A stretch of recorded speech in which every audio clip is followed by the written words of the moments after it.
ఈ యొక్క ఉదయవేళ మరణమును జయించిన ఆపేక్ష అని వర్తమానం మనము నేర్చుకుందాం. 2 కొరింథీయులకు రాసిన పత్రిక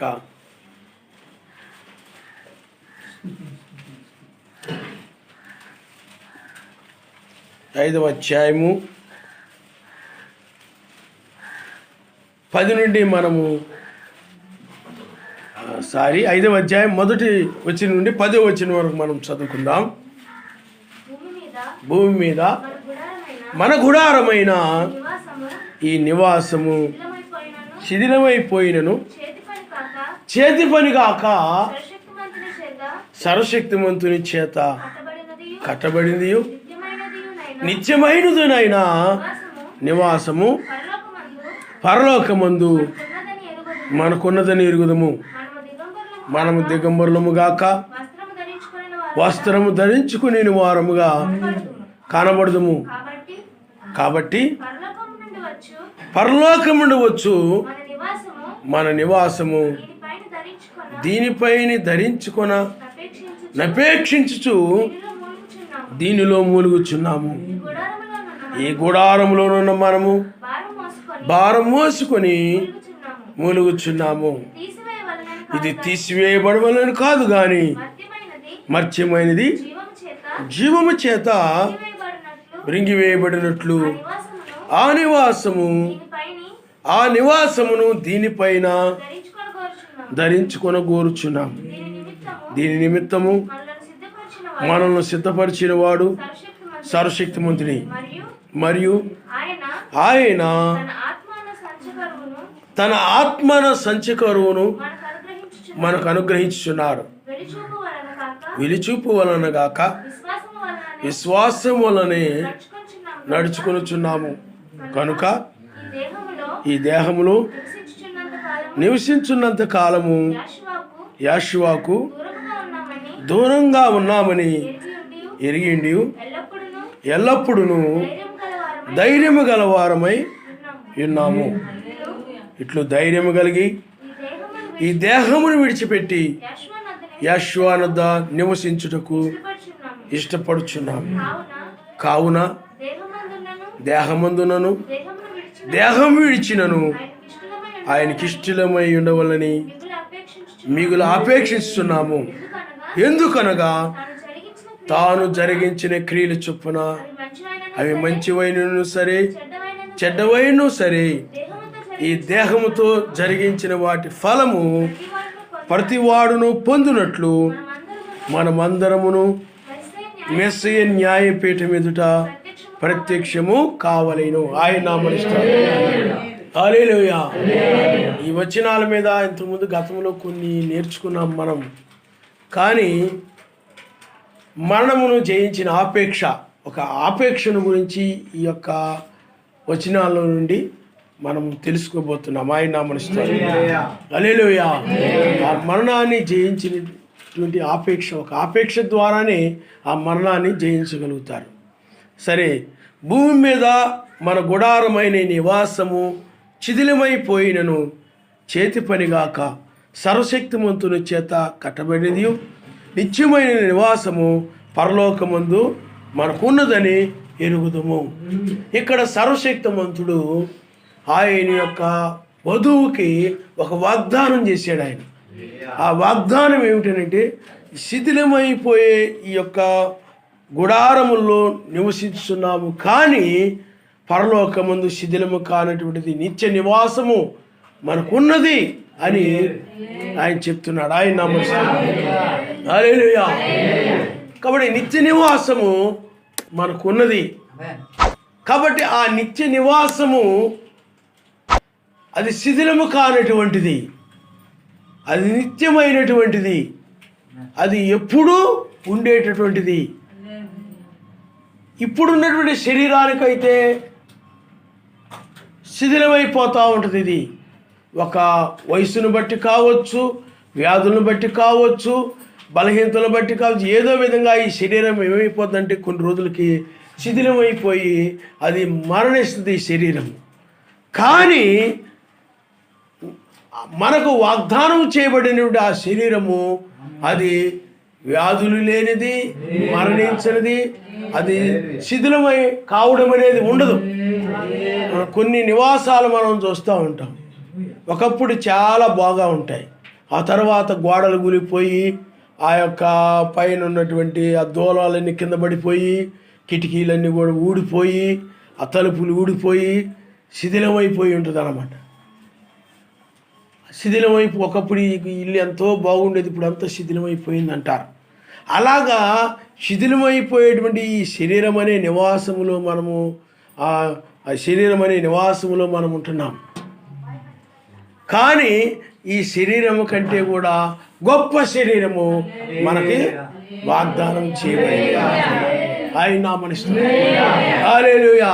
అందుకని ఆ శరీరము శిథిలము కానిది, మరణము లేనిది ఈ శరీరం అయితే శిథిలమైపోయేది. ఎవరు కూడా ఎంత కోటీశ్వరుడైనా, ఎంత జ్ఞానం కలిగిన వాడైనా, ఎంత పండితుడైనా, ఎంత గొప్పవాడైనా, ప్రపంచ విజేత అయినప్పటికీ కూడా అలాంటి వాడి యొక్క శరీరము మరణించక తప్పదు. మరణాన్ని ఎవరు కూడా తప్పించుకోలేరు. ఏదైనా తప్పించుకోవచ్చు, కానీ అది కొంచెం ఆలస్యమైనా కానీ మరణాన్ని ఎవరు కూడా తప్పించుకోలేరు. ఈ శరీరం అలాంటిది. కానీ ఆ పైన ఉన్నటువంటి శరీరము అది మరణము లేనటువంటి శరీరము, ఆ మరణము లేని శరీరము. అందుకని ఇక్కడ మనము దిగంబరులము కాక వస్త్రము ధరించుకొని వారుగా కనబడదుము. కాబట్టి పరలోకము నుండి వచ్చు మన నివాసము దీనిపైన ధరించుకుని అపేక్షించు దీనిలో మూలుగుచున్నాము. ఆయన నామమున హల్లెలూయా, హల్లెలూయా. ఇక్కడ చూడండి, వస్త్రము ధరించుకొని వారుగా కనబడదుము. కాబట్టి పరలోకము నుండి వచ్చు మన నివాసము దీనిపైన ధరించుకుని అపేక్షించు దీనిలో మూలుగుచున్నాము. దీనిలో మూలుగుచున్నాము. దేనికోసం మూలుగుతున్నామనంటే ఆ నివాసమును ధరించుకోవాలని, పరలోకమును వచ్చు మన నివాసము దీనిపైన ధరించుకోవాలని ఆపేక్షించుచు మూలుగుతున్నాం. ఆపేక్ష, వధువు యొక్క ఆపేక్ష ఏమిటి అని అంటే ఆ పరలోకం నుండి వచ్చే ఆ నివాసాన్ని ధరించుకోవాలి, ఆ నివాసములోనికి వెళ్ళాలి, ఆ నివాసాన్ని ధరించుకోవాలని ఆపేక్ష తప్ప మరి ఏ ఆపేక్ష లేనటువంటిది ఆయన యొక్క వధువు. అది మరణమును జయించడం ద్వారానే ఆ యొక్క నిత్య నివాసాన్ని ధరించుకోగలరు తప్ప ఆ మరణాన్ని జయించకపోతే నిత్య నివాసాన్ని ఎవరు కూడా ధరించుకోలేరు. మరణాన్ని జయిస్తేనే నిత్యం బ్రతుకుతాడు ఎవరైనా. ఆ మరణాన్ని జయించేవారు ఎవరు కూడా భూమి మీద లేరు. ఎవరైనా నేను ఫలాని వాళ్ళు మరణాన్ని జయించారని చెప్పలేరు. కానీ ఒకే ఒక్కరు ఉన్నారు, ఆయనే మెస్సయ్య, ఆయనే మరణమును జయించి తిరిగి లేచేవాడు. ఆయన చంపినా మరణ తిరిగి ఆయన లేచాడు ఆయన. కాబట్టి మరణమును జయించవలననే ఒక ఆపేక్ష కలిగి ఉండేది ఆయన యొక్క వధువు మాత్రమే. నిన్ను ఆయన ఎందుకు ఎన్నుకున్నాడు అని అంటే, ఎందుకు ఆయన పిలిచాడు అని అంటే, లోకంలో ఏదో సుఖభోగ భాగ్యాలను అనుభవించడానికి కాదు, కానీ మరణమును జయించు కొరకు, మరణం మీద యుద్ధము చేయుట కొరకై నిన్ను ఆయన పిలిచాడు. అందుకనే నువ్వు దాన్ని జయించుట కొరకు నువ్వు పిలువబడినప్పుడు నీవు దాన్ని జయించాలనే ఆపేక్ష కలిగి ఉంటావే తప్ప మరి ఏ ఆపేక్ష కూడా నీకు ఉండదు. దాన్ని జయించినప్పుడే ఈ యొక్క నిత్య నివాసంలోనికి ప్రవేశించగలదు. ఇది నిత్యమైన నివాసంగా మారిపోద్ది. ఎందుకంటే ఈ శరీరము మరణకరమైనది, ఇది మరణించేది.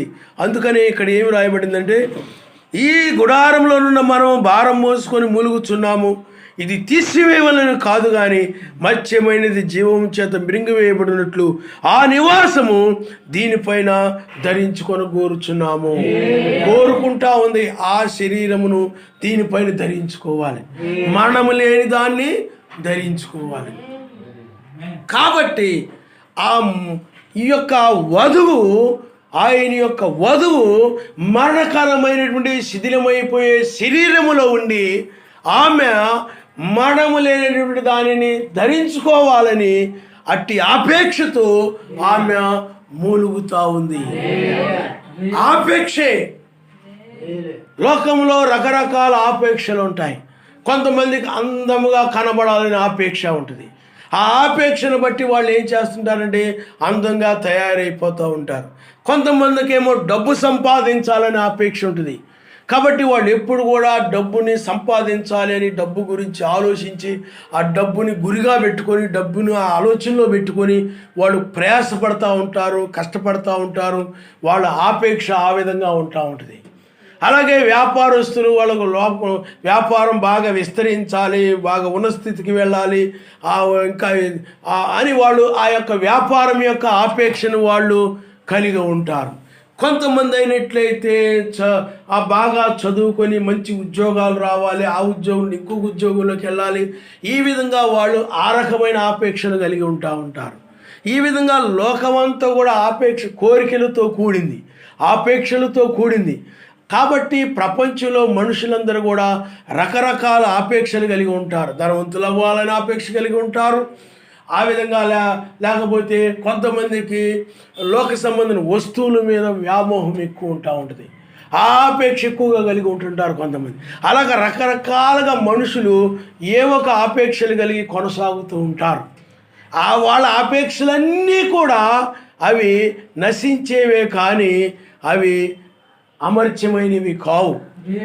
అందువల్లే మనుషుల యొక్క ఆపేక్షలన్నీ కూడా అవి లోక సంబంధమైనటువంటివి, అవి పరలోక సంబంధమైనటువంటి కాదు. ఈ లోకంలో మనుషుల యొక్క ఆపేక్షలన్నీ కూడా ఇంకా మేము అవి కొనాలి, ఇవి కొనాలి, ఇంకా అవి సంపాదించుకోవాలి, ఇవి సంపాదించుకోవాలని లోక సంబంధమైన వాటిని చూసి వాళ్ళు ఆపేక్ష కలిగి ఉంటారు. లోక సంబంధమైన వాటిని చూసి వాటి పట్ల ఆపేక్ష కలిగి ఉంటారు. మనమైనట్లయితే అనగా ఆయన వధువైనట్లయితే ఈ లోక సంబంధమైన కన్నులు కనబడే వాటి మీద ఆమె ఆపేక్ష కలిగి ఉండదు కానీ, అంటే మర్త్యమైపోయేటువంటి వీటి మీద ఆమె ఆపేక్ష కలిగి ఉండదు కానీ ఆమె ఆపేక్ష ఆ నిత్య నివాసం మీద ఆయన మనస్తారు. హల్లెలూయా, హల్లెలూయా. ఈ లోకంలో మనుషుల యొక్క ఆపేక్షలు ఈ లోక సంబంధమైన నివాసాల మీద ఉండొచ్చు. వాళ్ళకి ఈ లోక సంబంధమైన శిథిలమైపోయే నివాసాల మీద ఉండొచ్చు. ఇదిగో ఈ యొక్క ఉన్నతమైన భవనంలో నేను ఉండాలి, గొప్ప దానిలో నివాసం చెయ్యాలి అని మనుషులు ఆ విధంగా గొప్పగా అందంగా లోకరీతిగా నిర్మించుకుంటూ వాటిలో నివసించాలని ఆపేక్ష కలిగి ఉండొచ్చు. లేకపోతే ఒక పెద్ద గృహాన్ని చూసినప్పుడు, ఆ డూప్లెక్స్ హౌస్ని చూసినప్పుడు మేము కూడా అలాంటిది కట్టుకుంటే బాగుంటుంది, ఈ స్థలంలో మేము కూడా అలాంటిది నిర్మించుకుంటే బాగుంటుంది, మేము సుఖంగా బ్రహ్మాండంగా బ్రతకొచ్చు, ఆ విధంగా వాళ్ళ ఆపేక్ష కలిగి ఉండొచ్చు. కానీ అవన్నీ కూడా శిథిలమైపోయే ఆపేక్షలు, శిథిలమైపోయేవి. ప్రతిదీ కూడా ఎప్పటికప్పుడు అవి శిథిలమైపోతాయి. నువ్వు ఒక వస్తువును కొన్నట్లయితే అది కూడా కొన్ని రోజులకు అది శిథిలమైపోద్ది. కొన్నప్పుడు ఎలా ఉందో అది అదే విధంగా ఉండదు. కాబట్టి మనుషుల యొక్క ఆపేక్షలన్నీ కూడా అవన్నీ కూడా లోక సంబంధమైనవి, అవి శిథిలమైపోయేవి. వీటి కోసం మూలుగుతూ ఉంటారు చాలామంది. ఈ లోక సంబంధమైన వాటి కోసం, ఈ లోక సంబంధమైన ఆపేక్షలు కలిగి ప్రార్థిస్తూ ఉంటారు, మూలుగుతూ ఉంటారు, బాధపడుతూ ఉంటారు. ఈ లోక సంబంధమైన వాటిని పొందుకోవాలని, ఈ లోక సంబంధమైన వాటి కోసం విచారిస్తూ ఉంటారు. ఈ లోకంలో మనుషులందరూ కూడా వీటి కోసం మూలుగుతూ ఉంటారు. ఎందుకంటే వాళ్ళు ఈ లోక సంబంధమైన మనుషులు కాబట్టి, వారిలో లోకాత్మ ఉన్నది కాబట్టి, లోకాత్మ అనగా అది లోక సంబంధమైన ఆత్మ వారిలో ఉన్నది కాబట్టి ఆ లోక సంబంధమైన ఆత్మ లోక సంబంధమైన వాటి మీద ఆపేక్ష కలిగేలాగా వాళ్ళని ప్రేరేపిస్తూ ఉంటుంది. లోక సంబంధమైన వాటి మీద వాళ్ళు ఆపేక్ష కలిగి ఉంటారు. వాళ్ళు వాటిని పొందుకోవాలి, వాటిని ధరించుకోవాలి, వాటిని నిర్మించుకోవాలి, వాటిని సంపాదించుకోవాలి, వాటిని పొందుకోవాలి. ఇలాగూ లోక సంబంధమైనటువంటి ఆపేక్షలు కలిగి ఉంటారు. కానీ ఆయన వధువు యొక్క ఆపేక్ష ఏమిటంటే ఈ లోక సంబంధమైన వారికి ఇది భిన్నమైన ఆపేక్ష. లోక సంబంధమైన వారి యొక్క ఆపేక్ష లోక సంబంధమైనదైతే ఈమె యొక్క ఆపేక్ష ఏమిటనంటే ఇవి పొందుకోవాలని కాదు, వీటి నుండి విమోచించబడి ఆ అమర్చమైన దాన్ని పొందుకోవాలని ఆపేక్ష ఉంటుంది ఆమె. ఎందుకంటే ఇదంతా కూడా మరణకరమైనది, ప్రతిది కూడా మరణించేదే, ప్రతిది కూడా నశించేదే, నాశనం లేనిదంటూ ఏమీ లేదు ఈ భూమి మీద. అది ఒక వస్తువు కావచ్చు, ఒక మనిషి కావచ్చు, ఒక రాజ్యము కావచ్చు, ఒక ఏదైనా కానీ ప్రతి దానికి ఒక నాశనము కలదు. ఈ లోక సంబంధమైన వాటికి, ఈ భూ సంబంధమైన వాటికి ప్రతి దానికి ఒక నాశనము కలదు. కానీ ఇవన్నీ కూడా మరణించేవే కానీ, ఇవి మనిషికి దూరమయ్యేవే కానీ ఆ పర సంబంధమైన ఆ నివాసము అది మరణము లేనిటువంటిది, అది అమర్త్యమైనటువంటిది. ఆ నివాసము ధరించుకోవాలని ఒకే ఒక ఆపేక్ష ఆమె కలిగి ఉంటుంది. ఆయన మిగతా ఆపేక్షలు ఏమీ ఆమెకు ఉండవు. ఆమె ఆ అపేక్షలు ఈ ఆపేక్షలు కలిగి ఉందని బైబిల్లో రాయబడలేదు. ఆమె కలిగి ఉన్నది ఒకే ఒక్క ఆపేక్ష. అది ఏమిటనంటే అమర్త్యమైన దాన్ని ధరించుకోవడమే. అమర్త్యమైనటువంటి దాన్ని, ఆ నివాసమును పొందుకోవాలనే ఆపేక్ష తప్ప మరి ఏ ఆపేక్ష కూడా లేదు. అందువలన ఆ యొక్క అమర్త్యమైన దాన్ని పొందుకోవాలంటే మర్త్యమైన దాన్ని జయించాలి, మరణాన్ని జయించాలి. మరణము ఎందుకంటే బైబిల్లో మనము రోమీలకు రాసిన పత్రిక 8వ అధ్యాయము ఒకసారి మనం చూద్దాం. రోమీలకు రాసిన పత్రిక 8వ అధ్యాయము 5వ వచనము, శరీరానుసారులు శరీర విషయాల మీద మనసు ఉంచుతారు, ఆత్మానుసారులు ఆత్మ విషయాల మీద మనసు ఉంచుతారు.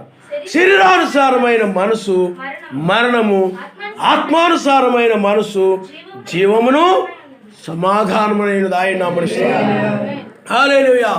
కాబట్టి శరీరానుసారులు శరీర సంబంధమైన విషయాల మీద మనసు ఉంచుతారు, ఆత్మానుసారులు ఆత్మ సంబంధమైన విషయాల మీద మనసు ఉంచుతారు. శరీరానుసారమైన మనసు మరణము, ఆత్మానుసారమైన మనసు జీవమును సమాధానమునైనది. ఆయన హల్లెలూయా, హల్లెలూయా. కాబట్టి లోకములో మనుషులు వాళ్ళ యొక్క ఆత్మ లోక సంబంధమైన ఆత్మ కాబట్టి వాళ్ళు శరీరానుసారులు. లోక సంబంధమైన మనుషులు శరీర సంబంధంగా నడిచే వాళ్ళంటే శరీరాన్ని బట్టి నడుస్తారు, వాళ్ళు శరీర సంబంధులు. అందుకని శరీరానుసారులు శరీర సంబంధమైన విషయాల మీద మనసు ఉంచుతారు, అది మరణము. శరీర సంబంధమైన విషయాల మీద మనసు ఉంచుతారు, అది మరణము. కానీ ఆత్మానుసారులు అంటే పరిశుద్ధాత్మ కలిగిన వారు ఆత్మ సంబంధమైన విషయాల మీద మనసు ఉంచుతారు, అది జీవమును సమాధానమునైనది. కాబట్టి ఎవరైతే ఆత్మ సంబంధమైన విషయాల మీద మనసు ఉంచుతూ ఉంటారో వారు జీవము కలిగిన వారు.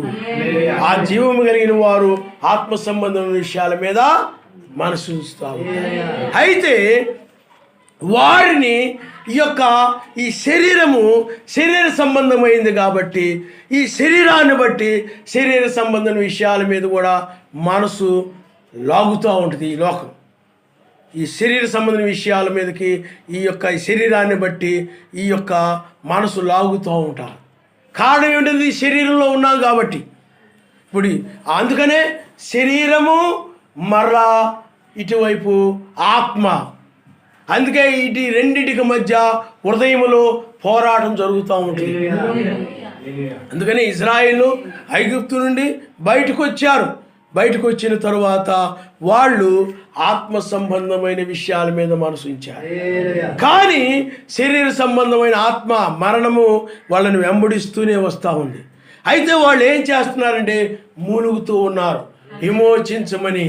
వాళ్ళ ఆపేక్ష ఏమిటంటే ఎర్ర సముద్రం అవతల ఒడ్డుకు చేరాలనే ఆపేక్ష, అంటే కానాను చేరాలనే ఆపేక్ష తప్ప వాళ్ళకి ఐగుప్తులో ఉండాలని ఆపేక్షన వాళ్ళకి లేదు. అయినప్పటికీ అది వాళ్ళని వెంబడిస్తూ ఉంది. అంటే పరిపూర్ణంగా వాళ్ళు విమోచించబడలేదు. ఎందుకంటే ఒక విమోచన దినం ఉంది బైబిల్లో.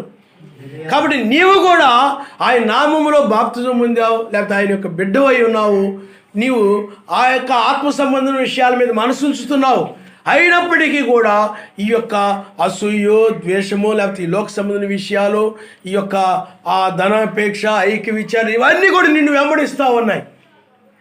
ఆ వెంబడిస్తూ ఉన్నప్పుడు నువ్వు వాటి నుండి విమోచించమని, అవి మరణమై ఉన్నాయి కాబట్టి, అవి నశించేవి కాబట్టి, అవి ఆ యొక్క మర్త్యమైనవి కాబట్టి వాటి నుండి విమోచించమని నీవు మూలుగుతూ ఉన్నావు. వాటిలో ఉండడం నీకు ఇష్టం లేదు. అసూయపరుడుగా జీవించడం నీకు ఇష్టం లేదు. ద్వేషించే వ్యక్తిగా జీవించడం నీకు ఇష్టం లేదు. ఐక్య విచారములు కలిగి జీవించే వ్యక్తిగా నీకు ఉండడం నీకు ఇష్టం లేదు. ధనాపేక్ష కలిగి ఆ విధంగా జీవించడం నీకు ఇష్టం లేదు. క్రోధము, కక్ష కలిగిన వ్యక్తిగా జీవించడం నీకు ఇష్టము లేదు. లేకపోతే ఒక విచారమైన మనసు కలిగిన వ్యక్తిగా జీవించడం నీకు ఇష్టం లేదు. వాటి నుండి నువ్వేం చేస్తున్నావనంటే మూలుగుతూ ఉన్నావు. లోపల జీవం ఉంది. ఆ జీవం ఉన్న దాన్ని బట్టే మూలుగుతూ ఉంటారు. వాటి నుండి బయటికి రావాలి. ఆయన నామనిస్తారు. ఆ జీవం లేనప్పుడు వాటిలోనే కొనసాగుతూ ఉంటారు తప్ప వాటి నుండి బయటికి రావాలని ఒక ఆపేక్ష వాళ్ళకి ఉండదు.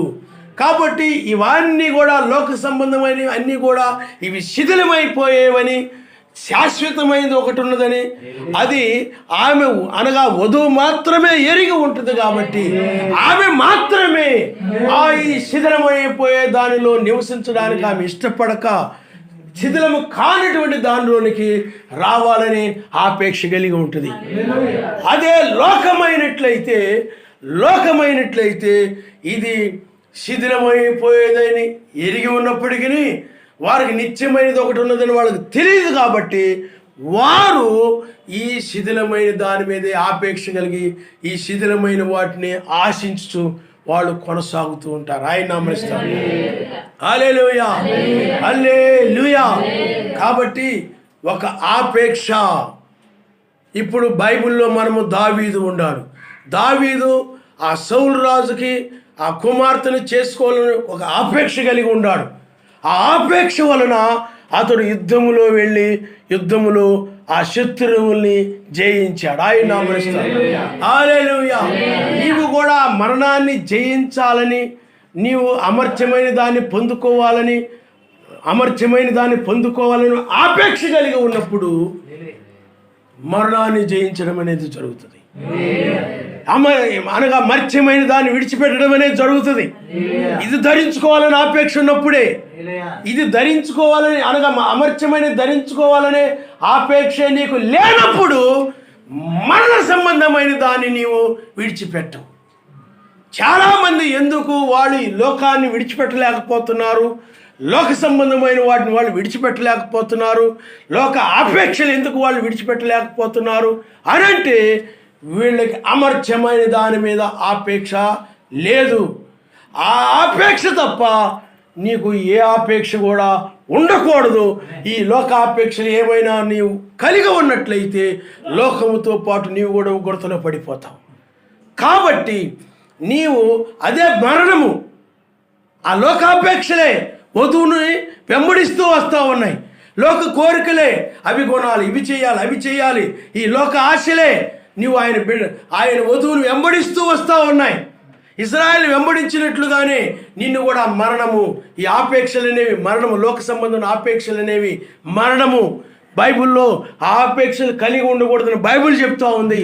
వధువు ఆ అమర్త్యమైన దాన్ని ధరించుకోవాలని ఆపేక్ష తప్ప మరి లోక సంబంధమైన వాటి మీద ఆపేక్ష కలిగి ఉండదు. కాబట్టి ఈ యొక్క మరణించేటువంటివి ఈ లోకాపేక్షలు, లోక కోరికలు, ఇవి వధువును వెంబడిస్తూ వస్తూ ఉన్నాయి.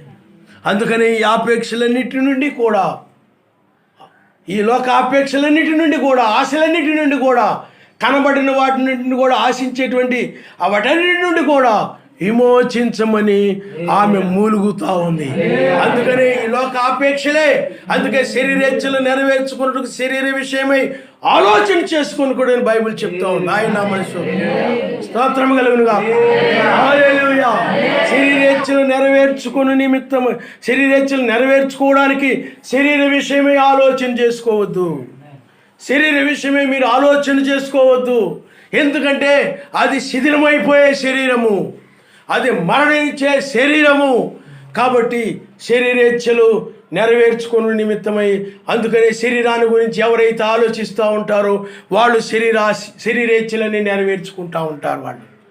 కాబట్టి ఈ శరీరము శిథిలమైపోయేది, కాబట్టి ఈ శరీరము ఇది ఉండేది కాదు, కాబట్టి శాశ్వతమైనది కాదు, కాబట్టి నిత్యమైనది కాదు, కాబట్టి ఈ శరీరానికి సంబంధించిన ఆశలు నిన్ను వెంబడిస్తూ ఉంటాయి. ఈ శరీరంలో నీవు ఉన్నావు కాబట్టి, అందుకనే ఈ దేహం యొక్క విమోచన కొరకై నువ్వు మూలుగుతున్నావు అనంటే, ఈ దేహం యొక్క శరీరేచ్ఛలను నెరవేర్చుకోనకుండా ఆ శరీర ఏచ్ఛల నుండి విమోచించమని మూలుగుతూ ఉన్నావు. అదే మరణము నుండి, అదే మరణమై ఉన్నదని, ఆ మరణము నుండి విమోచించమని మూలుగుటై ఉన్నదని మనం గ్రహించాలి. మర్త్యమైన దాని నుండి విమోచించమని మూలుగుటని మనము గ్రహించాలి. ఆయన హల్లెలూయా, హల్లెలూయా. కాబట్టి పిల్లారా, ఈ చివరి సమయంలో నువ్వు ఆలోచన చేయాలి. అవి మరణము, ఆ ఆశలు అనేవి మరణము. లోకంలో మనుషుల ఆశలు కలిగి ఉంటారు. నువ్వు లోకస్తులు వేరు, నువ్వు వేరు. లోకస్తులు లోక సంబంధమైన వారు ఆ మత్స్యాగ సంఘాలు అవి లోక సంబంధమైనవి. వారు నిత్య శిక్షకు సంబంధించిన వారు, నువ్వు నిత్యరాజ్యానికి సంబంధించిన వ్యక్తివి. నిత్యరాజ్యానికి సంబంధించిన వ్యక్తివి కనుక ఈ లోకాశలు పరలోక రాజ్యంలో ఉండవు. అవి ఈ లోక సంబంధమైన ఆశలు. అందుకని లోక సంబంధమైన ఆశలు అనేవి చిన్న దానితో ప్రారంభమవుతాయి. చిన్న ఏదోనులో మనం చూసినట్లయితే, ఏదోనులో ఆదాము అవ్వలు ఉన్నారు. వారు అమర్త్యమైన దానిని ఆపేక్ష కలిగి ఉండవలసిన దానికి బదులుగా మర్త్యమైన దాని పట్ల ఎప్పుడైతే ఆపేక్షని కలిగి ఉన్నారో, కోరిక కలిగి ఉన్నారో దాన్ని పొందుకోవాలని, అప్పుడు ఈ అమర్త్యమైనది వెళ్ళిపోయింది. కాబట్టి పిల్లారా, ఆలోచన చేయండి. ఈ యొక్క దేహం యొక్క విమోచన కొరకై, అనగా అమర్త్యమైన దాన్ని ధరించుకోవాలని ఆపేక్షతో మూలుగుతూ ఉంది. ఒక పిల్లవాడు ఉంటాడు, వాడు ఏడుస్తూ ఉంటాడు. దేనికి ఏడుస్తున్నావు అని అంటే, నాకు ఒక పలక కావాలంటాడు. ఆ పలక కోసం నేను ఏడుస్తూ ఉన్నాను, ఆ పలక మీద నేను రాసుకోవాలి, దానికోసం నేను ఏడుస్తున్నాను అంటాడు. ఎందుకంటే అతడు ఆశను బట్టి అతడు ఏడుస్తున్నాడు, దాన్ని పొందుకోవాలని. అది లోక సంబంధమైనటువంటి విషయం. కొంతమంది ఇంట్లో ఆ చీరల కోసం ఏడ్చేవాళ్ళు ఉన్నారు, బట్టల కోసం ఏడ్చేవాళ్ళు ఉన్నారు, వస్తువుల కోసం ఏడ్చేవారు ఉన్నారు, డబ్బు కోసం ఏడ్చేవారు ఉన్నారు, భూముల కోసం ఏడ్చేవారు ఉన్నారు, ఉద్యోగముల కోసం ఏడ్చేవారు ఉన్నారు, పదవుల కోసం ఏడ్చేవారు ఉన్నారు, ఆ యొక్క వ్యాపారాల కోసం ఏడ్చేవారు ఉన్నారు, లోక సంబంధమైన వాటి కోసం ఏడ్చేవారు. కారణం ఏంటంటే వాటి మీద వాళ్ళు ఆపేక్ష కలిగి ఉన్నారు. కానీ నీవు వాటి కోసం నువ్వు ఏడవు. ఆయన వధువు వాటి కోసం ఏడవదు, వాటి కోసం కన్నీరు కార్చదు. ఆ యొక్క మృతుల కోసమో, లోకంలో పాపుల కోసమో, వాళ్ళ కోసమో ఆమె కన్నీరు కార్చదు. కానీ ఆయన వధువు ఆ యొక్క అమర్త్యమైన దాన్ని ధరించుకోవాలని మాత్రమే ఆమె మూలుగుతూ ఉంటుంది, ఏడుస్తూ ఉంటుంది. ఆయన అమరుస్తాడు. హల్లెలూయా, హల్లెలూయా. కాబట్టి ప్రియులారా, ఆ అమర్త్యమైనది ఆమెకు వాగ్దానం చేయబడింది. మర్త్యమైనది జీవము చేత మృంగివేయబడవలని మూలుగుతా ఉన్నది. మర్త్యమైనది జీవమనగా వాక్యమే, జీవమనగా వాక్యమే. పరిశుద్ధాత్మే జీవము. ఏ వ్యక్తిలోనైనా పరిశుద్ధాత్మ లేకపోతే అతడు జీవము కలిగిన వ్యక్తి కాడు, మరణించిన వ్యక్తి. జీవము కలిగిన వ్యక్తి అనగా పరిశుద్ధాత్మ కలిగిన వ్యక్తి. పరిశుద్ధాత్మే జీవము, పరిశుద్ధాత్మ జీవము, వాక్యమే జీవమైనది. అందుకని నా మాటలు ఆత్మయు జీవమయ్యను బైబిల్ చెప్తా ఉన్నది. కాబట్టి ఆ జీవము ఆమెలో ఉండి ఈ మర్త్యమైన దాని నుండి విమోచించమని మూలుగుతా ఉన్నది ఆయన. అయితే బైబిల్లో ఆమె విమోచన కొరకు ఒక దినము వాగ్దానం చేయబడింది. అదే విమోచన దినము. ఆయన నామనిస్తారు. అంతవరకు ఆ విమోచన దినం వరకు మృతులు కానీ, సజీవులు కానీ, ప్రకృతి కానీ అందరూ కూడా మూలుగుతూనే ఉంటారు. ఆ మూలుగు లేకుండా ఆ మూలుగును విమోచించబడి సంతోషించే దినం ఒకటి ఉంది. అదే విమోచన దినము. ఆ విమోచన దినము ఆ యొక్క లేఖనముల్లో వాగ్దానం చేయబడి ఉన్నది కాబట్టి ఆ వాగ్దానమును బట్టి ఆమె దానికోసమై మూలుగుతా ఉంది. ఆయన నామమున హల్లెలూయా, హల్లెలూయా. కాబట్టి నీవు ఈ చివరి కాలంలో, ఈ చివరి సమయంలో ఎక్కడా కూడా నీవు అలాగ ఆపేక్ష కలిగిన వారిని నువ్వు కనుగొనలేవు. అటు లోకాపేక్షలు కలిగి ఉంటున్నారు, ఇటు భక్తి ఆపేక్షలు కలిగి ఉంటున్నారు. అటు లోకాపేక్షలు కలిగి ఉంటున్నారు, ఇటు భక్తి ఆపేక్ష కూడా కలిగి ఉంటున్నారు. అయితే రెండింటిని కలిగి ఉండేది ఆయన వధువు కాదు. ఆయన వధువు పరలోక సంబంధమైన ఆపేక్ష కలిగి ఉండి ఈ లోక సంబంధమైన ఆపేక్షల నుండి విమోచించమని మూలిగేది ఆయన వధువు. ఆయన రెండింటినీ కలిగి ఉండదు. ఒకటి ఒక లోక సంబంధమైన వాటిని విడిచిపెట్టాలని ఆపేక్ష ఆమె కలిగి ఉంటుంది. ఆయన నామమున హల్లెలూయా. అందుకనే ఆమె ఆపేక్ష అమర్త్యమైన దానికి సంబంధించినది. అది పర సంబంధమైనదే తప్ప భూ సంబంధమైనది కాదు. అందుకని ఒక విమోచన దినములో ఆమె ఆపేక్షను ఆయన నెరవేరుస్తానని ఆయన వాగ్దానం చేశారు. ఆయన హల్లెలూయా. ఈ లోకంలో మనుషుల ఆపేక్షలు లోకంలో తీరిపోవచ్చు.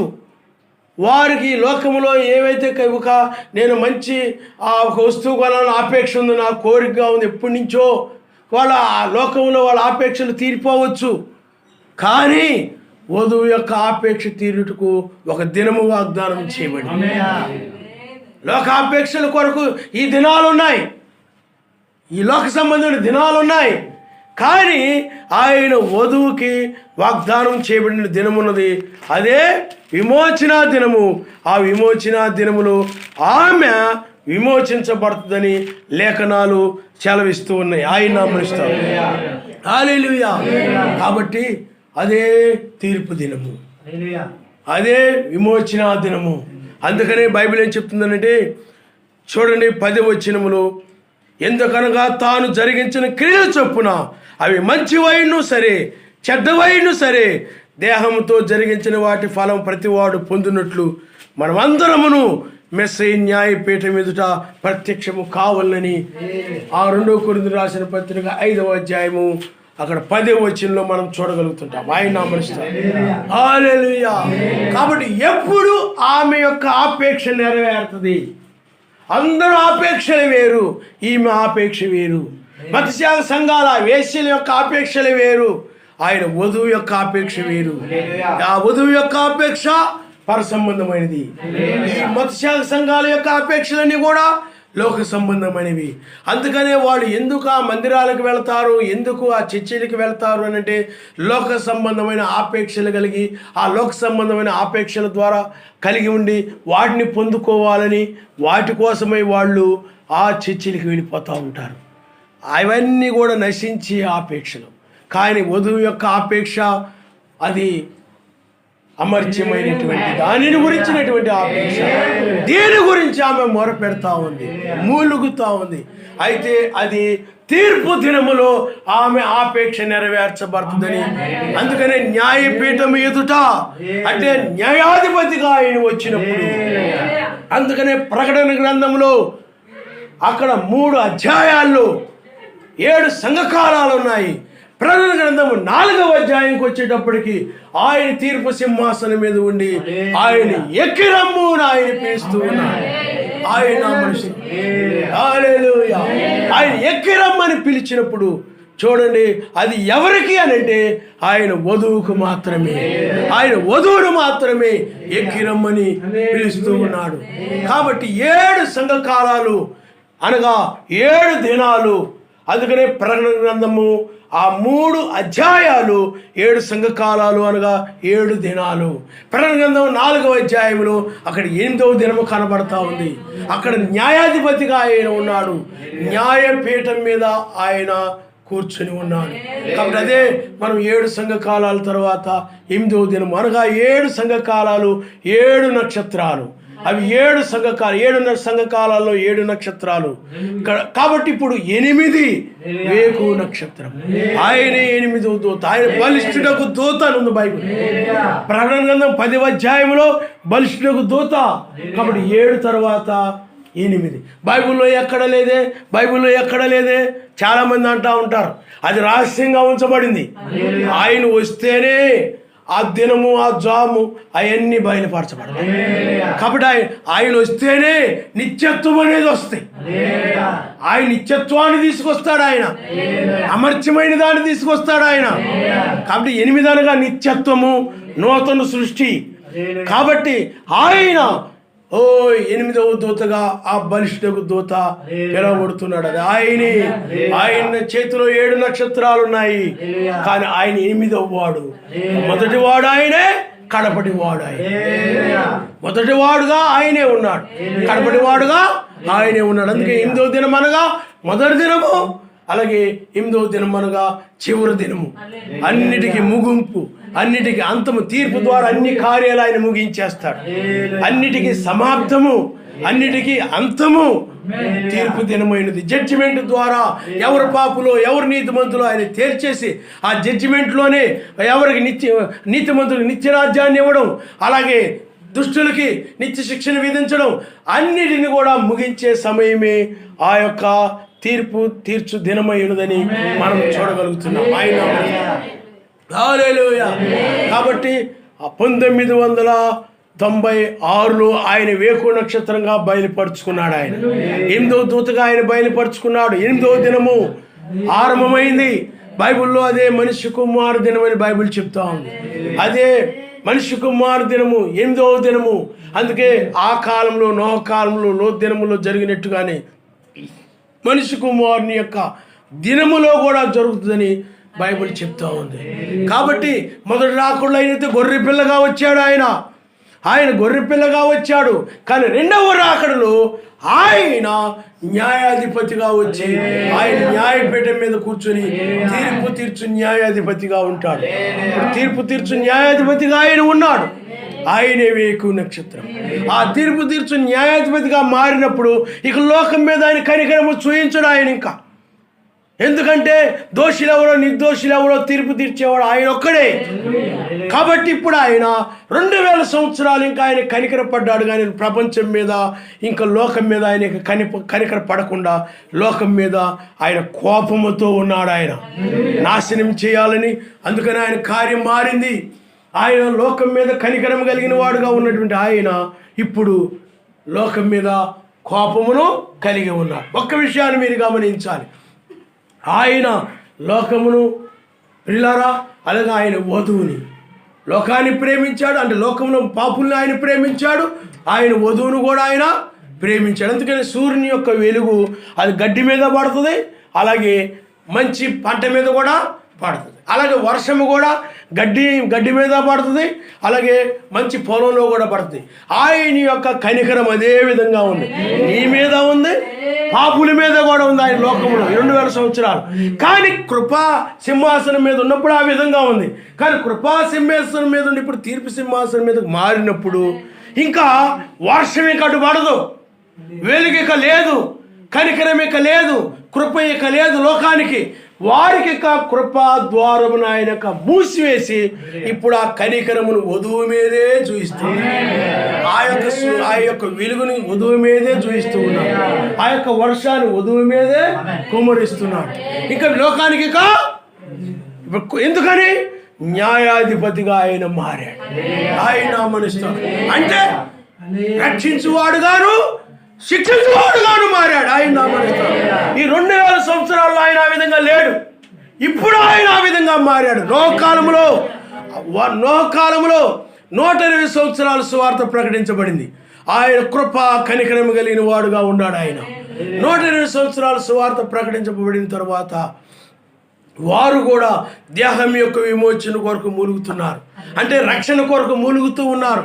నోహ కుటుంబం మాత్రమే రక్షణ కొరకు ఆ రక్షించబడాలని ఆపేక్ష కలిగి ఉన్నది. కానీ మిగతా వాళ్ళందరూ కూడా ప్రపంచంలో ఉన్నటువంటి వారు, దేశాల్లో ఉన్న వారు అందరూ కూడా లోకాపేక్షలో కొనసాగుతున్నారు, మరణముల్లో కొనసాగుతూ ఉన్నారు.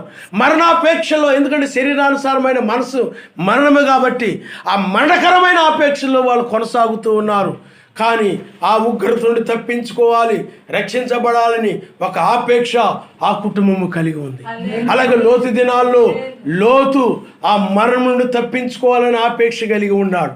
కానీ లోతు భార్యకైనట్లయితే ఆమెకి ఆ మరణం నుండి, ఆ యొక్క ఉగ్రత నుండి, ఆ నాశనం నుండి, ఆ మరణం నుండి తప్పించుకోవాలని ఆపేక్ష ఆమెకి లేదు. ఆమె లోతు అయినట్లయితే ఆపేక్ష కలిగి ఉన్నాడు. లోతు భార్య అయినట్లయితే ఆపేక్ష కాకుండా ఆమెకు లోకాపేక్షలు కలిగింది. లోకస్తుల వలె ఉండాలని, లోకస్తుల వలె నడవాలని, లోకస్తుల వలె తిరగాలని, లోకస్తుల వలె సంపాదించుకోవాలని, లోకస్తుల వలె పేరు కలిగి ఉండాలని, ఈ విధమైన ఆపేక్షలు కలిగి ఉంది ఆమె. అందువల్లనే ఆమె ఆ రక్షించబడాలని ఆపేక్ష ఆమెకి లేదు. అందుకనే ఆమె రక్షించబడాలని ఆపేక్ష కలిగి ఉన్నట్లయితే ఆమె వెనుక్కు తిరగదు. మీకు అర్థమవుతుందండి? వెనక్కి తిరగదు. కాబట్టి ప్రియులారా, సర్వశక్తిమంతుడు ఆయన ఇప్పుడు తీర్పు సింహాసనం మీద ఉన్నాడు. కనికరము లోకానికి పోయింది. ఇంకెవరైనా ఉంటే ఆయన దయా సంకల్పంలో ఆ విధంగా నడిపించాల్సిందే తప్ప లోకం నీకు ప్రకటించే సమయం ఇక లేదు. మెసేజ్ సువార్త ప్రకటించిన తర్వాత ఆ యొక్క శిలువ మీద దొంగకి కనికరము కలిగింది. ఈనాడు కూడా అంతే తప్ప ఇంక ఆయన ఏదో సువార్త ప్రకటించిన ద్వారా ఆ శిలువ మీద దొంగ రాలేదు. అందుకని నా తండ్రి ఆకర్షిస్తేనే కానీ ఎవరు కూడా నా యొద్దకి రాలేరు. అప్పుడు ఆ శిలువ మీద దొంగకి మెస్సయ్య ఆకర్షించాడు ఆ శిలువ మీద దొంగని. అందువలన అతడు పశ్చాత్తాపడ్డాడు. కాబట్టి ప్రియులారా, ఇప్పుడు మనము ఆయన కృపా సింహాసనం మీద లేడు, కానీ తీర్పు సింహాసనం మీద ఆయన ఉండి లోకము పట్ల ఆయన కఠినముగా ఉన్నాడని, నీ పట్ల ఆయన కనికరము కలిగి ఉన్నాడని గ్రహిస్తున్నాం. ఆయన మనసు లోకం పట్ల ఆయన కోపముతో ఉన్నాడు, మారు మనసు పొందిన దాన్ని బట్టి. అందుకనే సర్వశక్తిమంతుని ఇంటి యొద్ద తీర్పు ఆరంభమైతే అవిధేయులైన వారి గతి ఏమగుననుంది. వారికి ఉగ్రత తప్ప, వారికి సర్వశక్తిమంతుడు వారి మీద కోపం కలిగి ఉండడం తప్ప మరి ఏమి వారికి లేదు. కాబట్టి ఇప్పుడు ఆయన తన వధువు పట్ల కనికరం కలిగి ఉన్నాడు. అంటే ఎందుకు ఆయన కనికరం కలిగి ఉన్నాడంటే ఈ ఆపేక్ష ఆయన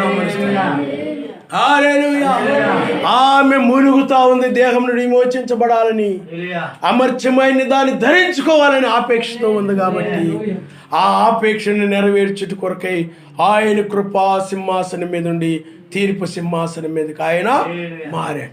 అందుకనే తీర్పు సింహాసనం మీదకి మారి బోరధ్వనితో ఎక్కిరామని పిలుస్తూ ఉన్నాడు. అందుకని కొందరు రాసిన పత్రికలో ఏమి రాయబడిందంటే, కడబోరం మ్రోగగానే మనము మార్పు పొందుదాము, మర్త్యమైన దాన్ని విడిచి అమర్చితను ధరించుకుంటాము. అలాగ ధరించుకుని పైకి ఎక్కి వెళ్తామని మనం గ్రహించగలుగుతున్నాం. కాబట్టి ఇప్పుడు కడబోరం మ్రోగుతూ ఉంది. కడబోరం అనగా చివరిది. అలాగే 7వ సంఘకాలములకు చివరి బోర ఏమిటంటే 7వ దూత వర్తమానం. వధువుకి చివరి బోర ఏమిటంటే ఎక్కి రమ్మనే బోర వధువుకి చివరి బోర. అలాగే ఇజ్రాయెల్కి చివరి బోర 7వ బోర. కాబట్టి ఇప్పుడు 7వ దూత పలుకు దినముల్లో ఆ బోర మ్రోగినప్పుడు, ఆ బోర ఊదబడినప్పుడు మర్మములన్నీ కూడా బయలుపరచబడ్డాయి. ఇప్పుడు ఈ బోర మ్రోగుతూ ఉన్నప్పుడు అప్పుడు ఆయన కృపా సింహాసనం మీదే ఉన్నాడు. ఇప్పుడు తీర్పు సింహాసనం మీదకు మారి ఈ బోరతోని వినబడుతూ ఉన్నప్పుడు మర్త్యమైన శరీరము అమర్త్యతను ధరించుకుని ఆయన హల్లెలూయా. అంటే ఈ యొక్క ఆపేక్ష కలిగిన వారు ఎక్కరమ్మనే స్వరమును బట్టి మరణమును జయించి అమర్త్యతను ధరించుకుంటున్నారు. ఆయన మరణం అంటే లోకాపేక్షలు జయించి, లోకాశలు జయించడమే మరణాన్ని జయించడము. ఈ ఆపేక్ష అమర్త్యమైన ధరించుకోవాలని ఆపేక్ష కలిగిన వారు మాత్రమే ఈ లోకాపేక్షలు జయిస్తారు, ధనాపేక్షలు జయిస్తారు, లోక వస్తువుల ఆపేక్షలు జయిస్తారు. ఈ యొక్క లోక వ్యామోహాలు వీటన్నిటిని కూడా జయించి ఆ మరణాన్ని జయించడము ఆ మరణాన్ని, ఆ ఆపేక్షలు ఎవరైతే జయిస్తారో వారే ఈ యొక్క అమర్త్యమైన దాన్ని ధరించుకుంటారు. ఆయన హల్లెలూయా. అందుకనే అమర్త్యమైన దానిలో లోకాపేక్షలు లేవు, లోకాశలు లేవు, శరీరేచ్ఛలు లేవు.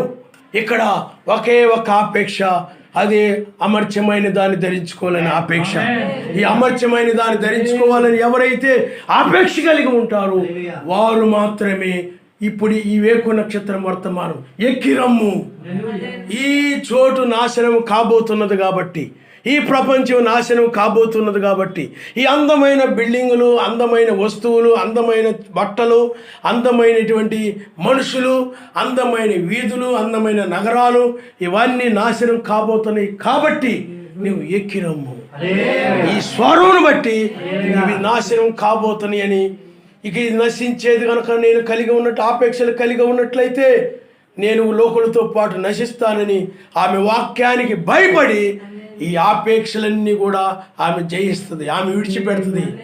ఎందుకనంటే అమర్త్యమైన దాన్ని ధరించుకోవాలనే ఆపేక్షను బట్టి, మరణము లేని శరీరాన్ని ధరించుకోవాలని ఆపేక్షను బట్టి, నీతి సమాధానం పరిశుద్ధాత్మేంద్ర ఆనందం కలిగి ఉండాలని ఆపేక్షను బట్టి వీటన్నిటిని కూడా ఆమె జయిస్తుంది. ఈ ఆపేక్ష లేదనుకోండి వీటిని జయించలేరు, మరణాన్ని జయించలేరు. మరణాన్ని మరణాన్ని జయించేలాగా చేసేది ఏమిటి చెప్పండి? ఆపేక్ష. ఆపేక్ష ఎవరు కలిగి ఉంటారో వాళ్ళు జయిస్తారు, అందరూ కాదు. ఆపేక్ష లేకుండా నీవు ఆయన వాక్యం విని ప్రార్థన చేసి అవన్నీ చేసినా కానీ నీవు మరణాన్ని జయించలేవు. అవే శత్రువులు, అపవాది యొక్క అపవాది తంత్రములవి, ఈ లోక సంబంధమైనటువంటివన్నీ కూడా. అందుకని లోకనాథులతోనూ ఆకాశ మండలమున్న దురాత్మల సమూహంతోనూ మనం పోరాడుతున్నాం. ఆపద్దినమందు వీటిని నెరవేర్చుకు శక్తి గలవారగినట్లు మీరు సర్వాంగ కవచం మీరు ధరించుకున్నారు. అందుకని అలాగే రోమిలు రాసిన పత్రిక 13వ అధ్యాయంలో అక్కడ అదే వ్రాయబడింది, యుద్ధోపకరణాలు ధరించుకుందాము. యుద్ధోపకరణాలు అంటే సర్వాంగ కవచాలు. యుద్ధోపకరణాలు మనం ధరించుకుందాము. యుద్ధము ఇప్పుడు మనకి యుద్ధం జరుగుతూ ఉంది. నిర్గమాకాండ 14వ అధ్యాయంలో యావేయే యుద్ధము చేయుచున్నారు.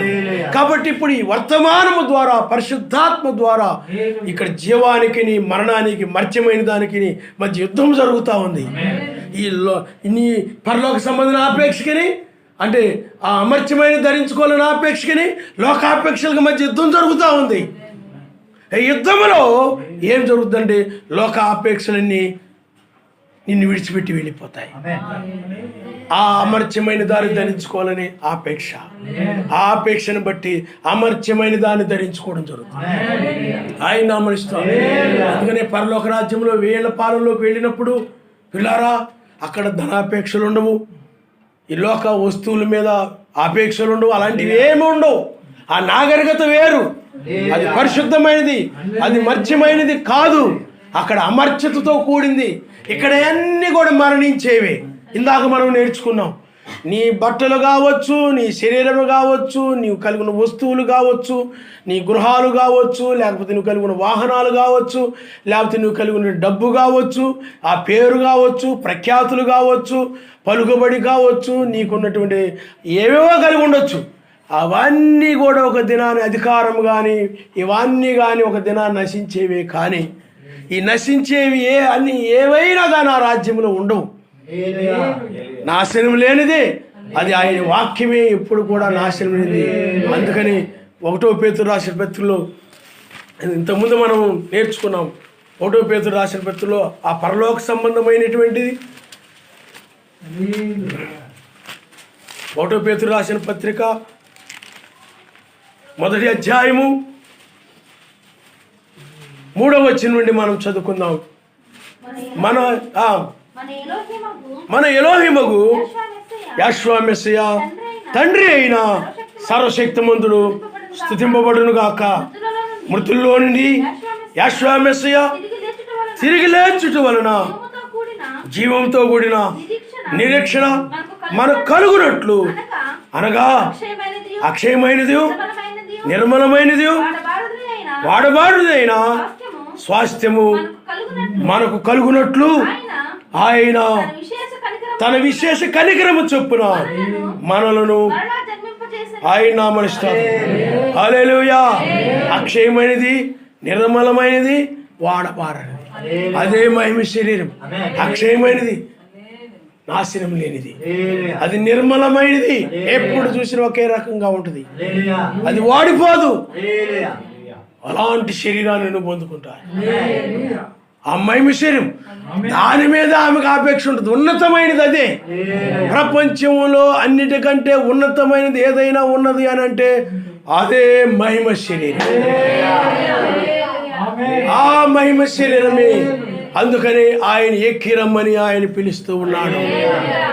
ఇప్పుడు అమర్త్యమైనది అనగా ఏమిటంటే నీతి నాశనము లేదు, సమాధానము నాశనము లేదు. ఎప్పుడు నువ్వు సమాధానం కలిగి ఉంటావు, ఆయనతో నీతిమంతుడుగా ఉంటావు, పరిశుద్ధాత్మను బట్టి ఆనందిస్తూ ఉంటావు.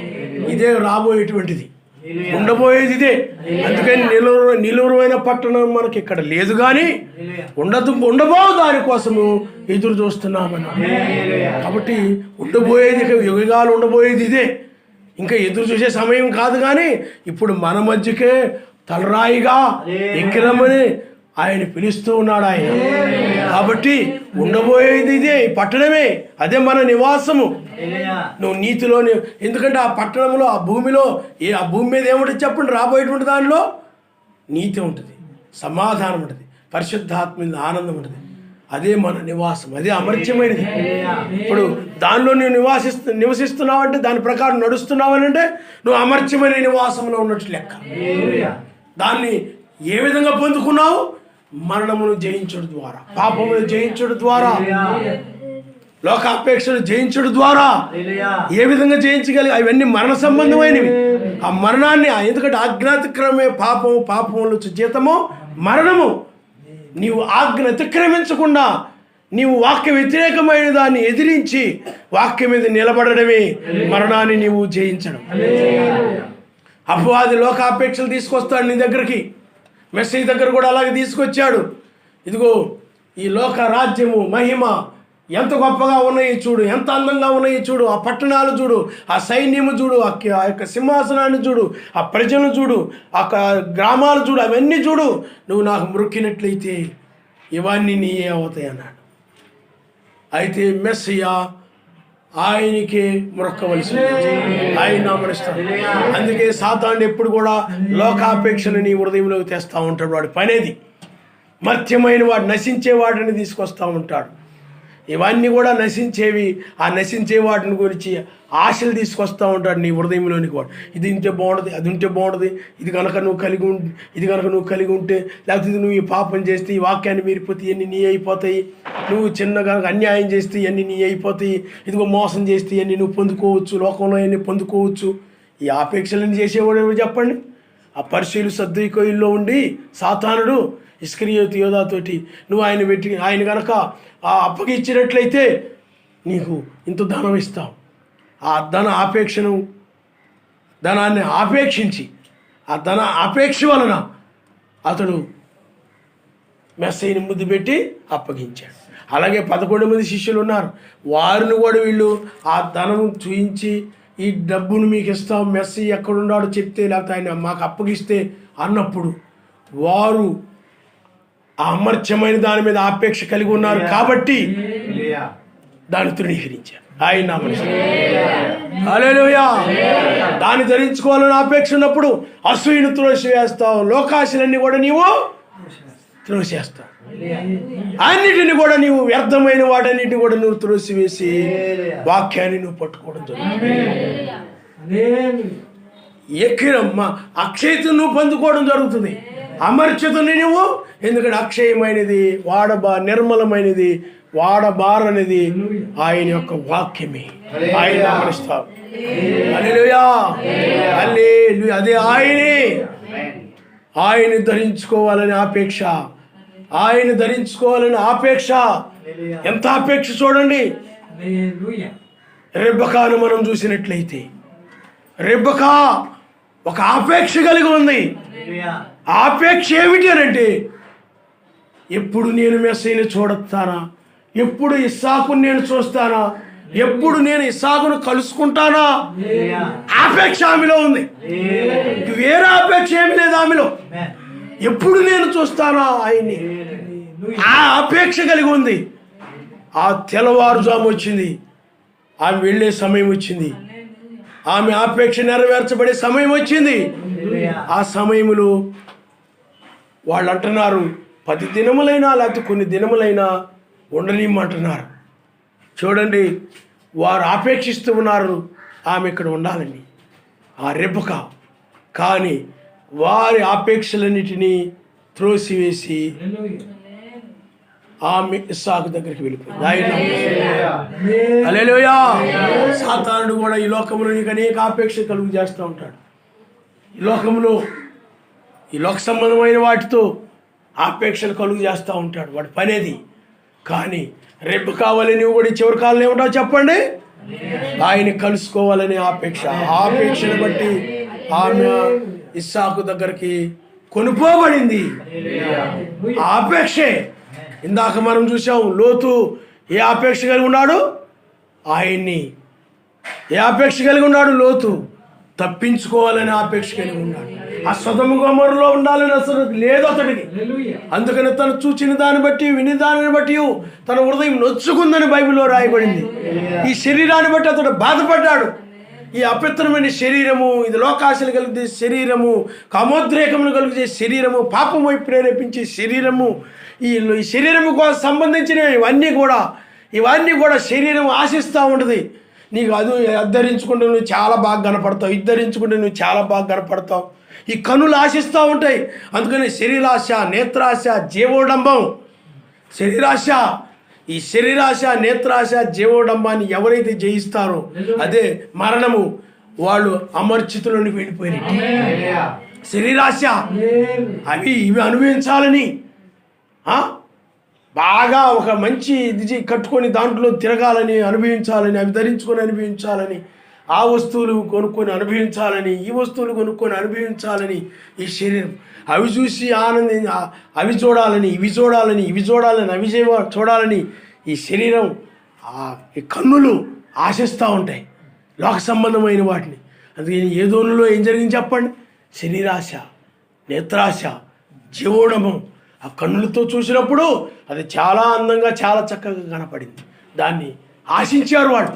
అందుకని లోకం కూడా ఏం చేస్తే చెప్పండి, కన్నులు చూసినప్పుడు ఏమండి, లోకం శరీరాశ, నేత్రాశ, జీవోడంబమును కలుగు చేసేది లోకం అనేది.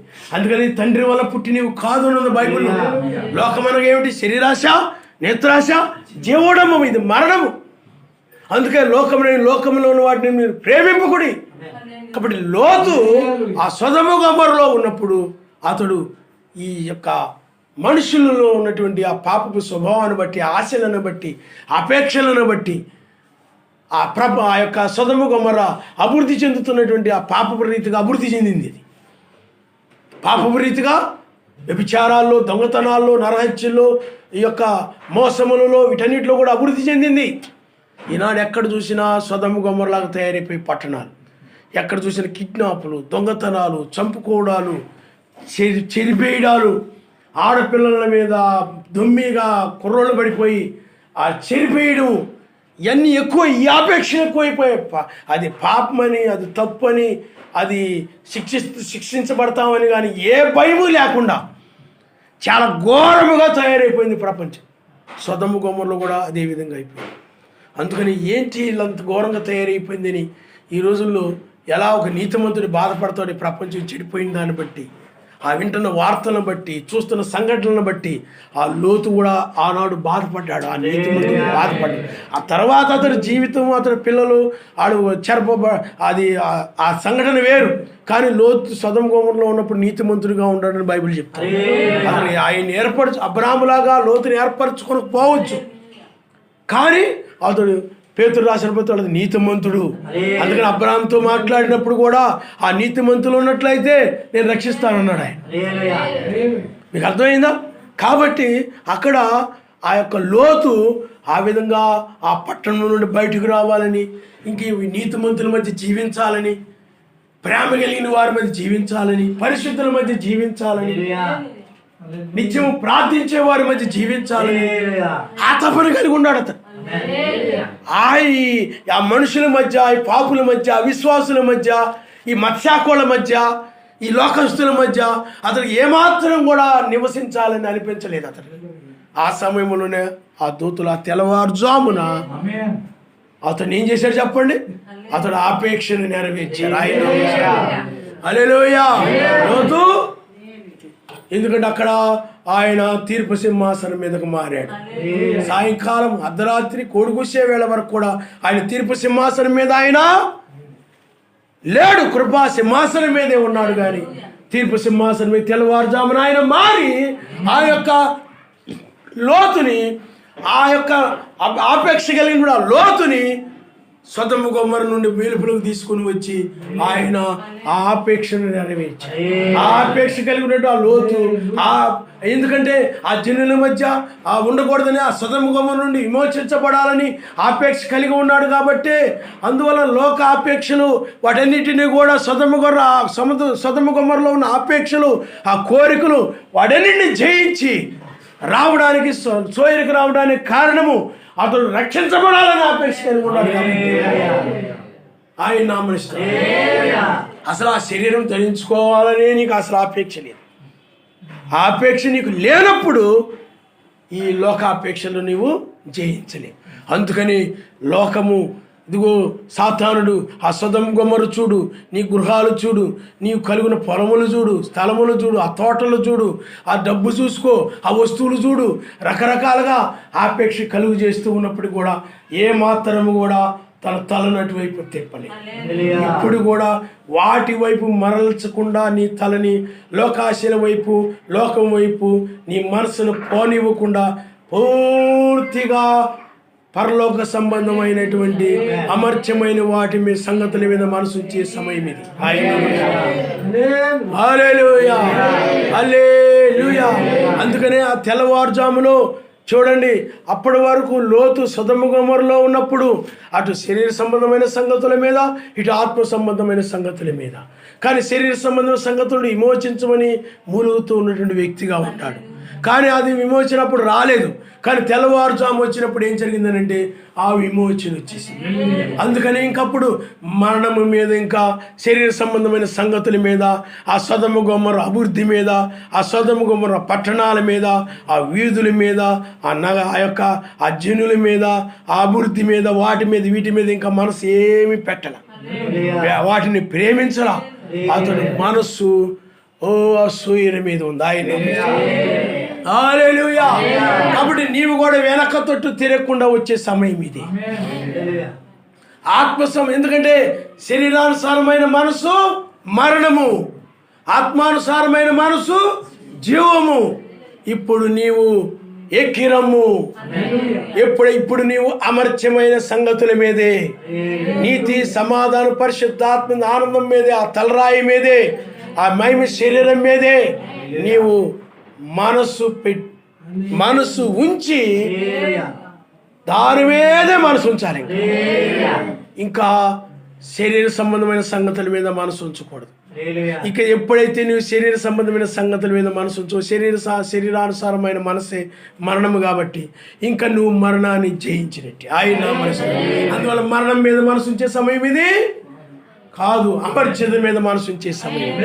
కాబట్టి నువ్వు ఎప్పుడైతే ఇక అమర్త్యత మీద మనసు ఉంచుతావో, శరీర సంబంధమైన సంగతుల మీద మనసు ఉంచవో, ఇంకప్పుడు నీవు మరణమును జయించావు. కానీ నువ్వు ఇంకా శరీరానికి సంబంధించిన సంగతుల మీద నువ్వు మనసు ఉంచుతున్నావంటే, లోక సంబంధించిన విషయాల మీద మనసు ఉంచుతున్నావంటే ఇంకా నీవు మరణకరమైన శరీరంలో ఉన్నట్టే లెక్క. ఇంకా మరణాన్ని నువ్వు జయించలేదని అర్థము. కాబట్టి ఈ చివరి కాలములో నీవింకా సొదొమ గొమొర్రా మీద, లేకపోతే శరీర సంబంధమైన సంగతుల మీద మనసు పెట్టకుండా పూర్తిగా ఆత్మ సంబంధమైన సంగతుల మీద మనసు, అదే వెనక తొట్టు తిరిగి ఆత్మ సంబంధం. ఆ రోజులైతే సోయరి మీద అతడు మనసు పెట్టాడు, సొదొమ గొమొర్రా మీద పెట్టలేదు. సొదొమ గొమొర్రా అంటే మరణం, అది శరీరానుసారమే, అది మరణము. కాబట్టి నీవు కూడా ఇప్పుడు ఏం చేయాలని అంటే ఆత్మ సంబంధం, ఆ యొక్క అమర్త్యత మీదే మనసు పెట్టాలి తప్ప ఇంకా మరణము మీద, సొదొమ గొమొర్రా, ఎందుకంటే లోకం మరణమైనది కాబట్టి శరీరానుసారమైంది కాబట్టి ఇంక ఈ సంగతుల మీద ఏటి మీద కూడా నీ మనసు పెట్టకూడదు, ఆపేక్ష ఉండకూడదు ఈ సంగతుల మీద. వాళ్ళ గురించి ఏదో తెలుసుకోవాలని, లోకం ఎలా తెలుసుకోవాలని, అలా తెలుసుకోవాలని, లోక సంగతులు తెలుసుకోవాలని ఆపేక్ష ఆ పరలోక రాజ్యంలో ఉండదు. ఆపేక్ష నువ్వు ఆపేక్ష నీలో ఉందంటే ఇంకా మరణం నిన్ను వెంబడిస్తూ ఉన్నట్లు లెక్క. ఎప్పుడైతే నీవు ఆ ఆపేక్ష కలిగి ఉండకుండా వాక్యం మీదే, అందుకే వెనక తట్టు చూడకుండా వెళ్ళి నాగడి మీద చేయి పెట్టి వెనక తట్టు చూసే ఏ ఒక్కడు కూడా నా రాజ్యానికి ప్రవేశించలేడని చెప్పాడు ఆయన. నాగడి మీద చేయి పెట్టి వెనక తట్టు చూసే ఏ ఒక్కడు కూడా. అందుకని వాళ్ళని రమ్మని పిలిచినప్పుడు, వాళ్ళు ఎక్కి రమ్మని పిలిచినప్పుడు వాళ్ళు, ఎందుకంటే నాగడి మీద చేయబెట్టిన వ్యక్తి సరిగా దున్నలేడు, సరిగా భక్తి చేయలేడు, అందువల్ల అట్టి వాడు పరిపూర్ణంగా ఫలించలేడు, పరలోక రాజ్యానికి రాలేడు. అందుకనే వాళ్ళు వెనక తట్టు చూశారు రమ్మని చెప్తే. వాళ్ళు పొలం వైపు చూశారు, కొంతమంది భార్య వైపు చూశారు, కొంతమంది ఏమో ఆ యొక్క ఇడ్లు వైపు చూశారు, కొంతమంది ఏమో ఈ యొక్క మృతుల వైపు చూసాము, శవాల వైపు చూశారు, కానీ రాలేదు. కానీ వాళ్ళు వెనక తట్టు చూడకుండా, వాటి తట్టు చూడకుండా ఆయన తట్టు చూసే సమయం. ఇప్పుడు అదే లోతు కూడా ఆ సమయంలో సొదొమ గొమొర్రా వైపు చూడకుండా సోయరు వైపు చూశాడు. నీవు కూడా ఇప్పుడు అమర్త్యత వైపు, ఆ ధరించుకోవాలని ఆపేక్ష కలిగిన వధువు అమర్త్యత వైపు మాత్రమే ఆమె దృష్టి ఉంచుదు తప్ప, మనసు ఉంచదు తప్ప ఈ శరీర సంబంధమైన సంగతుల మీద ఆమె మనసు ఉంచదు. అదే దేహం నుండి విమోచించబడదు. నువ్వు శరీర సంబంధమైన సంగతుల మీద ఎప్పుడైతే నువ్వు గనక మనసు పెట్టవో అప్పుడు మరణము నువ్వు జయించినట్టు లెక్క. ఎందుకంటే శరీరానుసారమైన మనసే మరణము, ఇది ఆత్మీయంగా జయించడం. అప్పుడు ఈ శరీరం కూడా మరణాన్ని జయించి పైకి వెళ్ళి హల్లెలూయా. కాబట్టి ఆ మరణాన్ని, ఆ యొక్క శరీరానుసారమైనటువంటి సంగతుల్ని జయించుట కారణం ఏమిటనంటే అమర్త్యతను ధరించుకోవాలని ఆపేక్ష. ఆపేక్ష లేకపోతే నువ్వు మరణాన్ని జయించలేవు. శరీర సంబంధ సంగతుల మీద నీవు మనసు పెట్టకుండా ఏం చేస్తావు చెప్పండి? ఆపేక్ష లేనప్పుడు ఆ సంగతుల మీద మనసు ఉంచుతాను. ఆ లోక సంబంధ విషయాలు తెలుసుకోవాలని, అక్కడేం జరుగుతుందో ఎక్కడేం జరుగుతుందో ఆ విషయాలు తెలుసుకోవాలని వీటి మీద ఉంటుంటుంది నీకు. కానీ ఆయన వధువుకి ఈ యొక్క పరలోక సంబంధమైనటువంటి తీర్పు విషయాలు, రెండవ రాకడ విషయాలు, అమర్త్యమైన రాజ్యం యొక్క సంగతులు తెలుసుకుంటా ఉంటుంది ఆయన నామమున. హల్లెలూయా. ఇప్పుడు ఇది రాజ్య సంబంధమైన సంగతుల మీద మనసు ఉంచే కాలమే తప్ప లోక రాజ్యాల సంగతుల మీద మనసు ఉంచే సమయం ఇది కాదు. ఎందుకంటే అవి నశించబోతా ఉన్నాయి, అవి ఉగ్రతలో ఉండబోతా ఉన్నాయి. కాబట్టి ఇప్పుడు నీవు ఈ మహిమ శరీరము ధరించుకునే సమయంలో ఉన్నావు. మహిమ శరీరము నీ కొరకు దిగి వచ్చింది. అది అక్షయమైనది, అమర్త్యమైనది. దాన్ని అదే వాక్యము, దాన్ని ధరించుకునే సమయంలో మనం ఉన్నాం. కాబట్టి నీవు లోక సంబంధమైన సంగతుల మీద లోతు భార్య వలె ఉంచకూడదు. అందుకని ఆ ఆపేక్ష లేనిది కాబట్టి ఆయన బయటికి పిలిచినా కానీ ఆమెకి లోక సంబంధమైన సంగతుల మీద, లోక సంబంధమైన వాటి మీద మనసు పోలేదు. అందుకని ఆమె విడిచిపెట్టబడింది, మరణాన్ని జయించలేకపోయింది. ఆమె రక్షించబడాలని ఆపేక్ష లేదు ఆమెకి. అందువల్లనే ఆమె మరణాన్ని జయించలేకపోయింది. 20 లక్షల మంది ఐగుప్తుండి బయలుదేరితే ఇద్దరు మాత్రమే కానాను ప్రవేశించాలని ఒక ఆపేక్ష కలిగి ఉన్నారు. ఆ ఆపేక్ష కలిగి ఉన్నారు కాబట్టే దాన్ని పొందుకోవాలంటే ఒకటి విడిచిపెట్టాలి. నువ్వు ప్రేమ కలిగి జీవించాలంటే ద్వేషము, అసూయ, క్రోధము అయిన వదిలిపెట్టినప్పుడే అందరితో నువ్వు ప్రేమ కలిగి ఉంటావు. నువ్వు వెలుగులోకి రావాలంటే చీకటిని విడిచిపెట్టాలి. అలాగే ఐగుప్తు నుండి కానానుకి వెళ్ళాలంటే ఐగుప్తును విడిచిపెట్టాలి. ఐగుప్తును విడిచిపెట్టినప్పుడే కానాన్లోనే ప్రవేశించగలుగుతారు. అమర్త్యతను ధరించుకోవాలంటే మర్త్యమైన దాన్ని విడిచిపెట్టాలి.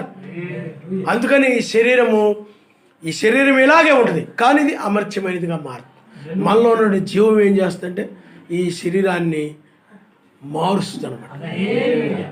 ఇప్పుడు మనలో నుండి ఆ పరిశుద్ధాత్మ ద్వారా నీవు ఈ మత్స్యమైన ఆశల్ని ఎదిరించి ఈ మరణాన్ని వైపు మనసు పెట్టకుండా నీవు అమర్చిత వైపు మనసు పెడుతున్నావు. ఆ విధంగా లోతు వలె వస్తున్నావు. ఇక్కడ కూడా ఈ జీవమే మత్స్యమైన నీ శరీరాన్ని ఈ నశించే శరీరాన్ని, మనలో జీవమే ఆ పరిశుద్ధాత్మే ఈ శరీరాన్ని అమర్త్యమైనదిగా మారుస్తాయి. హల్లెలూయా. అందుకని మొదటి రాకడలో అది నోహ కాలంలో నీటి ద్వారా రక్షణ ఇచ్చింది, తర్వాత రక్తము ద్వారా, ఇప్పుడు పరిశుద్ధాత్మ ద్వారా. కాబట్టి పిల్లలు ఆలోచన చేయండి. నీతి, సమాధానం, పరిశుద్ధాత్మ ఆనందము ఎవరైతే కలిగి ఉంటారో వారు మరణాన్ని జయించిన వారు. అందుకని నీతిమంతుడు లోకాశలు కలిగి ఉండడు, ధనాపేక్షలు కలిగి ఉండడు, ఆయనతో సమాధానం కలిగి ఉంటాడు. ఆయనతో సమాధానంగా ఉండడానికి ప్రయత్నం చేస్తాడు తప్ప మనుషులు విరోధంగా పర్లేదు, మనుషుని ఇంట్లో వాళ్ళు నీకు శత్రువులైనా పర్వాలేదు. అందుకని ఒకదానికొకటి విరోధంగా ఉండని బైబిల్ చెప్తా ఉంది. నీకు నీ భర్తకి పడదు, లేకపోతే నీకు నీ పిల్లలకు పడదు, లేకపోతే నీకు నీ భార్యకి పడదు. ఎందుకు ఇవి జరుగుతూ ఉంటానంటే నేను విరోధం పెట్టవచ్చి తిని అంటాడు. ఎందుకు విరోధం కలుగుతానంటే వాళ్ళు శరీరానుసారమైన మనసు కలిగిన వారు, నీవు ఆత్మ సంబంధమైన మనసు కలిగిన. శరీరానుసారం అంటే వాడు శరీర సంబంధమైన విషయాల మీద మనసు ఉంచుతారు. ఎప్పుడు కూడా ఈ లోక సంబంధమైన విషయాల మీద మనసు ఉంచుతూ ఉంటారు. లోక సంబంధమైన ఆశలు కలిగి ఉంటారు, లోక సంబంధమైన కోరికలు కలిగి ఉంటారు. నీదేమో పరలోక సంబంధమైంది. అప్పుడు వారి మనసు నీ మనసు కలవదు. కలవక వాళ్ళేమో వాక్య వ్యతిరేకంగా వెళ్తుంటారు, నువ్వు వాక్య ప్రకారంగా వెళ్ళాలంటావు. వాళ్ళకి నీకు మధ్య ఏమవుతుంది చెప్పండి, గోడ వచ్చేస్తుంది. వాళ్ళేమో ఆ బంధువుల దగ్గర ఇళ్ళకి తీసుకెళ్తా ఉంటారు. వాళ్ళు మత్స్యాక సంఘాలు, వాళ్ళ ఆచారాలు, పద్ధతులు లేకపోతే అన్నిలో ఉండొచ్చు. వాళ్ళ దగ్గరికి వెళ్ళి ఆ సాంప్రదాయాలు, ఆ పద్ధతులు పాటించాలంటారు. నువ్వేమో వాక్యాన్ని బట్టి పాటించనంటావు. వాళ్ళకి నీకు మధ్య ఏమవుతుంది చెప్పండి, విరోధం వస్తుంటేనే నీవు అంటే లోకస్తులకి శరీరానుసారం మధ్య విరోధంగా ఉంటేనే నువ్వు రాజీ పడనట్టు లెక్క. నువ్వు రాజీ పడిపోయావు అనుకోండి, వాళ్ళతోటి కలిసిపోయావు అనుకోండి, వాళ్ళకి నీకు మధ్య విరోధం ఉండదు, లోకానికి నీకు మధ్య విరోధం ఉండదు. లోకానికి మధ్య విరోధం ఉండదు. ఇజ్రాయేల్కి ఆనాడు పరిచయులకి సద్దులకి మధ్య మెస్సీకి మధ్య విరోధం వచ్చింది. అలాగే బ్రహ్నం గారికి, జాన్సన్ గారికి, మత్స్యాక సంఘాలకి మధ్య వాక్య విషయంలో విరోధం వచ్చింది, బోధల విషయంలో విరోధం వచ్చింది. ఈనాడు కూడా మనకని వధువు సంఘాల్లో వాళ్ళకి, మత్స్యాక సంఘాల లోకస్తులకి మధ్య మనం విరోధంగా ఉంటాం. ఎందుకని? వాళ్ళవి వేరుగా ఉంటాయి, మనకి వేరుగా ఉంటాయి. వాళ్ళ మార్గంలో మనం నడవం కాబట్టి వాళ్ళకి మనకి విరోధము కలుగుతుంది. కావాలని విరోధం కలిగి ఉండడం కాదు. వాక్యం దగ్గరకు వచ్చేసరికి ఏమవుతుంది చెప్పండి, విరోధం వచ్చేస్తుంది. ఎందుకని? వాళ్ళ మనసేమో శరీరానుసారమైంది, నీ మనసేమో ఆత్మ సంబంధమైంది. ఆ పోనీలే ఏం చేస్తాం అని నువ్వు రాజీ పడిపోయి ఆయన చెప్పినట్టు చేసావు అనుకోండి, అయిపోయింది మొత్తం. ఏమైపోయింది చెప్పండి, భక్తి పోయి రాజీ పడిపోయి పరిశుద్ధాత్మ వదిలేసి వెళ్ళిపో. పరిశుద్ధాత్మ లేనప్పుడు ఇంక ఏ ఉపయోగం లేదు. నువ్వు భక్తి చేసినా, ఆరాధన చేసి, ఎన్ని చేసినా కానీ విడిచిపెట్టబడమే తప్ప. ఎందుకంటే నిన్ను తీసుకుని లేదు పరిశుద్ధాత్మే. అందుకనే రేపు ఒంటెలో పరిశుద్ధాత్మకు సాదృశ్యంగా ఉన్నాయని చెప్పాడు బ్రహ్మం గారు. ఆమె పరిశుద్ధాత్మకు నీళ్లు పోసింది, ఒంటెలకు నీరు పోసింది. ఆ ఒంటెలే ఆమెను తీసుకుని వెళ్ళాయి, పరిశుద్ధాత్మే తీసుకుని వెళ్ళింది. కాబట్టి ఈ చివరి సమయంలో నీవు ఈ శరీర సంబంధమైన సంగతుల మీద మనసు ఉంచే సమయం కాదు. ఇంకా వాటి తట్టు నువ్వు తిరగొద్దు. లోతు భార్య తిరిగి ఏమైపోయిందంటే శాపాన్ని పొందుకుందంటే, శాపం అని అంటే ఇక ఎప్పటికీ కనికరం ఉండదని అర్థం. మీకు అర్థమవుతుందండి? శాపం అంటే ఇంకా కనికరం ఉండదు, ఇంకా పూర్తిగా అయిపోయినట్టే, తెగిపోయినట్టే లెక్క. ఇజ్రాయేల్ ఉన్నారు, చాలా సందర్భాల్లో వాక్యానికి విరోధంగా నడిచారు, కానీ వాళ్ళని ఆయన శపించలా. మరలా సమాధానానికి అవకాశం ఉంది. శపించాడు అనుకోండి, ఇక అవకాశం లేదు, ఇంక నిత్య శిక్షలోకి వెళ్ళిపోవడమే. అది జరిగింది అక్కడ. మీకు అర్థమవుతుందండి? ఇంక ఎప్పటికీ ఆశీర్వాదము రాదిక, ఇంకా పూర్తిగా వదిలేసినట్లు లెక్క. లోకం కూడా ఇప్పుడు శపించబడింది. ఇంకా వారిని వదిలేసాడు ఇంకా ఆయన, లోకాన్ని, సమస్తాన్ని.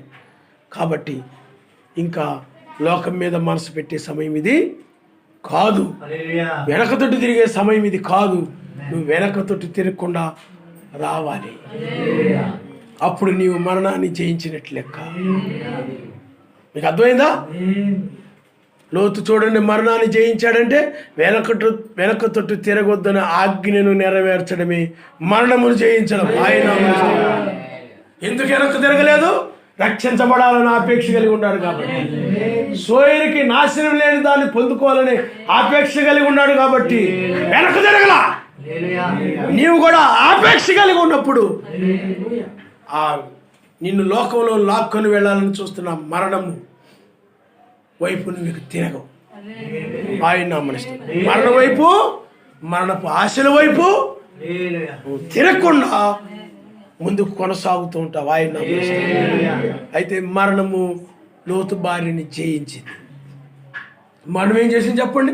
లోతు భార్యని జయించింది. ఆమె వెనుక తిరిగింది. ఆమెను కూడా మరణం వెంబడిస్తూ ఉంది. ఆశ అంటే శరీరము మరణానికి సాదృశ్యము వెంబడిస్తూ ఉంది. ఆమె శరీరం వైపు తిరిగిపోయింది, సొదొమ గొమొర్రా వైపు తిరిగిపోయింది, మరణం వైపు తిరిగిపోయింది. అందుకని ఆమె శాపాన్ని పొందింది. కాబట్టి పిల్లరా, ఆలోచన చేయండి. ఆ ఇజ్రాయిల్ మిగతా వాళ్ళందరూ కూడా కానానుకు చేరాలనే ఆపేక్ష లేదు. కానీ వాళ్ళకి ఏ ఆపేక్ష ఉందనంటే సొదొమ గొమొర్రా మీద ఆపేక్ష ఉంది. సొదొమ గొమొర్రా యొక్క ఆపేక్షను వాళ్ళు కలిగి ఉన్నారు. కానాను మీద కనుక ఆపేక్ష ఉన్నట్లయితే ధర్మశాస్త్రాన్ని వాళ్ళు నెరవేర్చేవారి, ఆ ఆజ్ఞల ప్రకారం వాళ్ళు నడిచేవారి. కానీ వాళ్ళకి పిల్లారా, ఆ యొక్క ఇజ్రాయిలుకి, ఆ లక్షల మందికి ఆ మోషే కాలంలో వారికి ఆ యొక్క కానాను మీద ఆపేక్ష లేదు. కానీ వాళ్ళకి ఐగుప్తు మీద ఆపేక్ష ఉంది. ఐగుప్తు మీద ఆపేక్ష, ఐగుప్తులో ఉండాలని, ఐగుప్తు సంబంధమైన భుజించాలని, ఐగుప్తు సంబంధమైన ధరించుకోవాలని, ఐగుప్తీయుల వలె ఉండాలని, ఐగుప్తీయుల వలె బ్రతకాలని. ఈనాడు మనుషులు, క్రైస్తవులు ఆ లోకస్తులలో ఉండాలని, లోకస్తులలో బ్రతకాలని క్రైస్తవులు, లోకస్తుల కంటే మేము ఇంకా గొప్పగా ఉండాలని లోకస్తులతో పోటీ పెట్టుకొని ఆ విధంగా ముందుకు వెళ్ళిపోతూ ఉన్నారు. ఆ రోజుల్లో కూడా ఇజ్రాయేలు ఐగుప్తుల వలె ఉండాలనుకున్నారు, ఐగుప్తుల వలె ఐగుప్తులో ఉండాలనుకున్నారు. ఆపేక్షలను బట్టి వాళ్ళు ఆజ్ఞలు నెరవేర్చలేదు, కానాను ప్రవేశించలేకపోయారు. వారికి కానాను ప్రవేశించాలని ఒక ఆపేక్ష వాళ్ళకి లేదు అసలు. వాళ్ళ ఆపేక్షలన్నీ కూడా అన్నిటితో సహవాసాలు చేయడం, అన్నిటితో. అందుకని ఆయన అమోరీలు, కానానులు, ఇత్తీలు, పిరిచీలు వాళ్ళ మధ్య ఉంచాడు. ఆయన పరీక్షిస్తాడు. నీకు ఆయన ఏదైనా ఇచ్చి ఆయన పరీక్షిస్తుంటాడు. కొన్నిసార్లు నీకు చేతులు డబ్బును పెట్టి ఆయన పరీక్షిస్తాడు. నీవు ఈ డబ్బుని తన సొంతానికి ఉపయోగించుకుంటుందా, ఆయన కోసం ఉపయోగించుకుంటాడా అని పరీక్షిస్తాడు ఆయన. అలాగే నీకు వస్తువుని ఇచ్చి ఆయన తన కోసం ఉపయోగించుకుంటాడా, ఆయన కోసం ఉపయోగిస్తాడా ఆయన పరీక్షిస్తాడు ఆయన.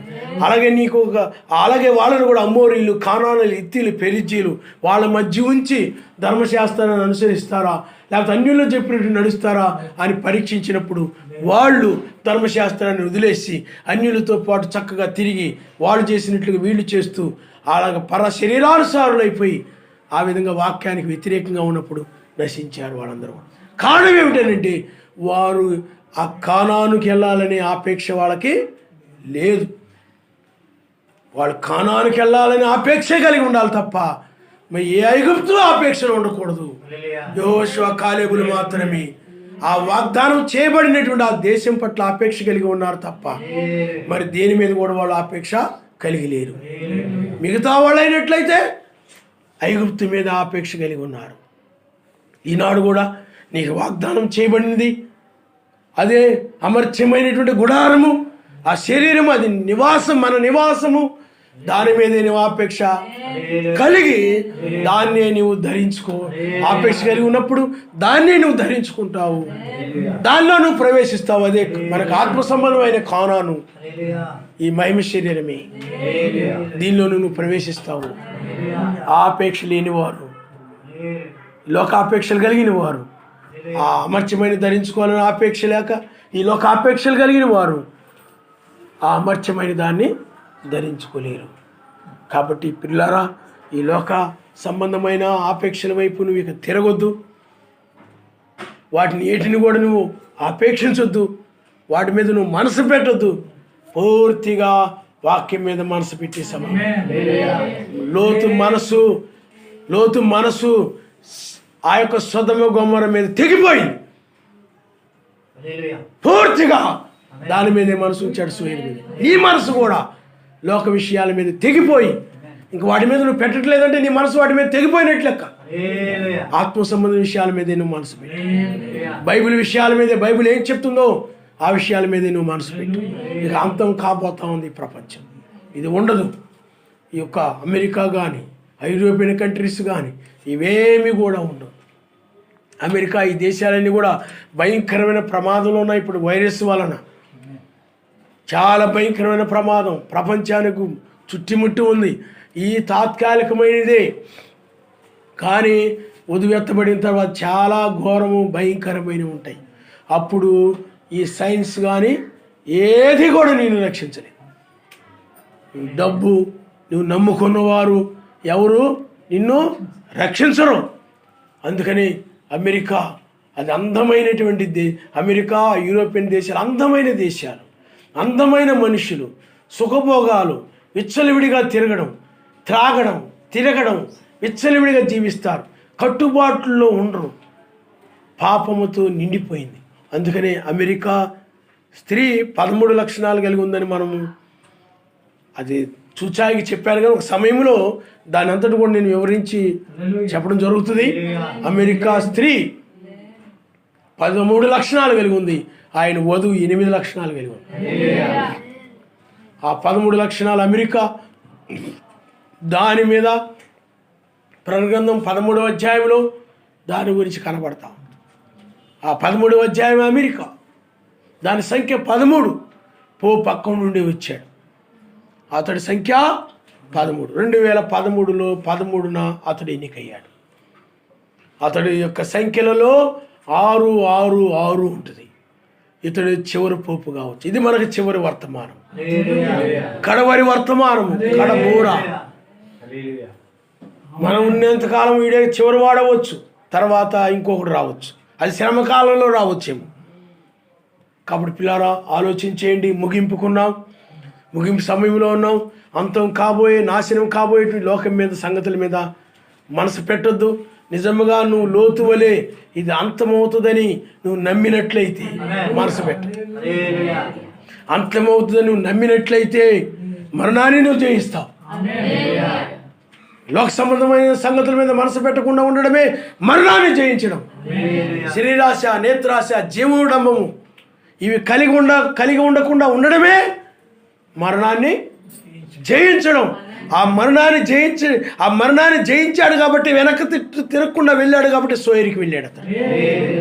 నువ్వు కూడా వెనక తట్టు తిరగకుండా ఈ మరణాన్ని జయించినట్లయితే, లోకాశని జయించినట్లయితే, వెనక్కి తిరగకుండా, ఆశల వైపు తిరగకుండా నిలబడినట్లయితే నువ్వు నిశ్చయముగా అమర్చమైన దాన్ని, నీతి, సమాధానము, పరిశుద్ధాత్మ ఆనందాన్ని ధరించుకున్నావు. ఆయన నమస్కారం. హల్లెలూయా, హల్లెలూయా. అందుకని పిల్లారా, మొదటిగా ఆ నోహ కాలంలో నోవహు ఓడను గురించి ప్రకటించాడు, ఓడలోనికి రమ్మని ప్రకటించాడు.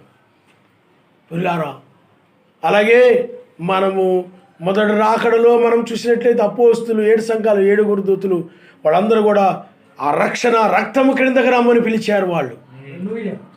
ఇప్పుడు నీతి, సమాధానం, పరిశుద్ధాత్మేందుల ఆనందము, ఆ వేకు నక్షత్రము ఇప్పుడు ఆ రాజ్యంలో రమ్మని పిలుస్తూ ఉన్నారు. ఓ అందుకనే 7 దూత వర్తమానం ద్వారా, ఆ యొక్క బోధల ద్వారా, ఆ యొక్క అపోస్తుల బోధ ద్వారా నీవు సంఘ శాఖల నుండి వాటి నుండి వెలుపలికి వచ్చావు. ఆయన దగ్గరకు వచ్చావు నువ్వు, ఆయన దానమయ్యావు నువ్వు. ఆ విధంగా మహావేశ్యలకు సంబంధించి ఆ సంఘాల్లో ఉన్న నీవు ఆయన దగ్గరకు వచ్చావు. ఆయన దగ్గరకు వచ్చిన నీవు ఇప్పుడు ఆయనతో సదా ఉండడం కోసము ఆయన రాజ్యంలో నువ్వు ప్రవేశిస్తున్నావు. ఆయన అదే విమోచన అంటే.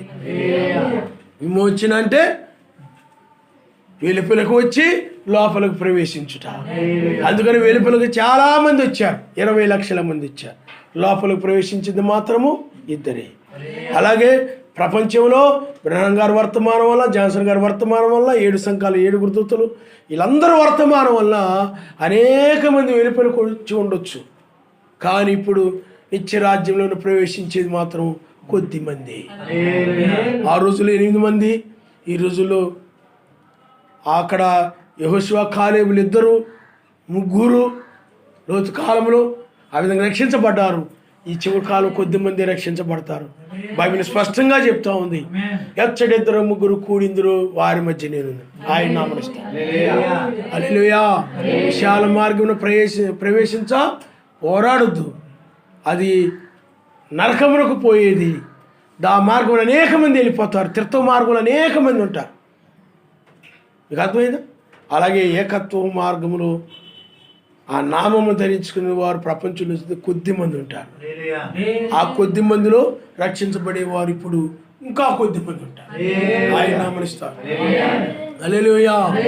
కాబట్టి పిల్లారా, మీరు ఆలోచించేయండి. మనం ఇప్పుడు ముగింపులో ఉన్నాం. నీవు ఆ రాజ్యాన్ని ధరించుకోవాలి, ఆ రాజ్యంలో ప్రవేశించాలి. అదే మన నిత్య నివాసము, ఆ రాజ్యమే, అదే యెరూషలేము, నూతన యెరూషలేము మన నివాసం. కాబట్టి ఆ యెరూషలేము అంటే ఏమిటి చెప్పండి? నీతి, సమాధానము, పరిశుద్ధాత్మేంద్రాను. ఆ పైన యెరూషలేములో ఏముండేదో మనకు తెలియదు, కానీ నాడు మనము చూస్తున్నాం. కాబట్టి దాన్ని నువ్వు అలంకరించుకుని ఈ చివరి కాలంలో ఉండాలి, ఎత్తబడాలి అని అంటే. కాబట్టి పిల్లారా, మనము ఆ మరణాన్ని జయించడం అంటే ఇంకా లోకం యొక్క ఆపేక్షల వైపు తిరగకుండా పూర్తిగా ఆయన యొక్క మహిమ శరీరాన్ని ధరించుకోవాలని అపేక్ష నువ్వు చివరి కాలం. అప్పుడు నీవు అమర్త్యమైన దాన్ని నువ్వు ధరించుకో. ఇంక ఈ లోక ఏ ఆపేక్షలు కూడా ఉండకూడదు. లోతు అదే విధంగా ఉన్నాడు, వెనక్కి తొట్టు తిరగలేదు. లోకంలో ఇంకా ఏవేవో వస్తావు, అయినా వాటి వైపు మనసు పెట్టలేదు ఇంకా అతడు. ఆ సంగతుల మీద మనసు పెట్టలేదు ఇంకా అతడు. వాటి మీద ఆశలు లేవు ఇంకా ఆయన మీదే.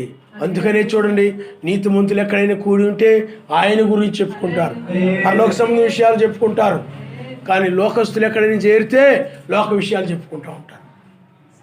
లోక విషయాలు ఒక ఆఫీసర్లు ఉంటారు, ఒక చోట చేరుతారు, ఒక చోట మధ్యాహ్నం మాటలు లేకపోతే ఖాళీ టైంలో కూర్చొని పేపర్ ముందు పెట్టుకొని లోక విషయాలు చెప్పుకుంటూ కూర్చుంటారు. అవి న్యూస్ పేపర్లు ఏముంటాయి? లోక విషయాలు ఉంటాయి. సువార్త కాదు, లోక విషయాలు ఉంటాయి.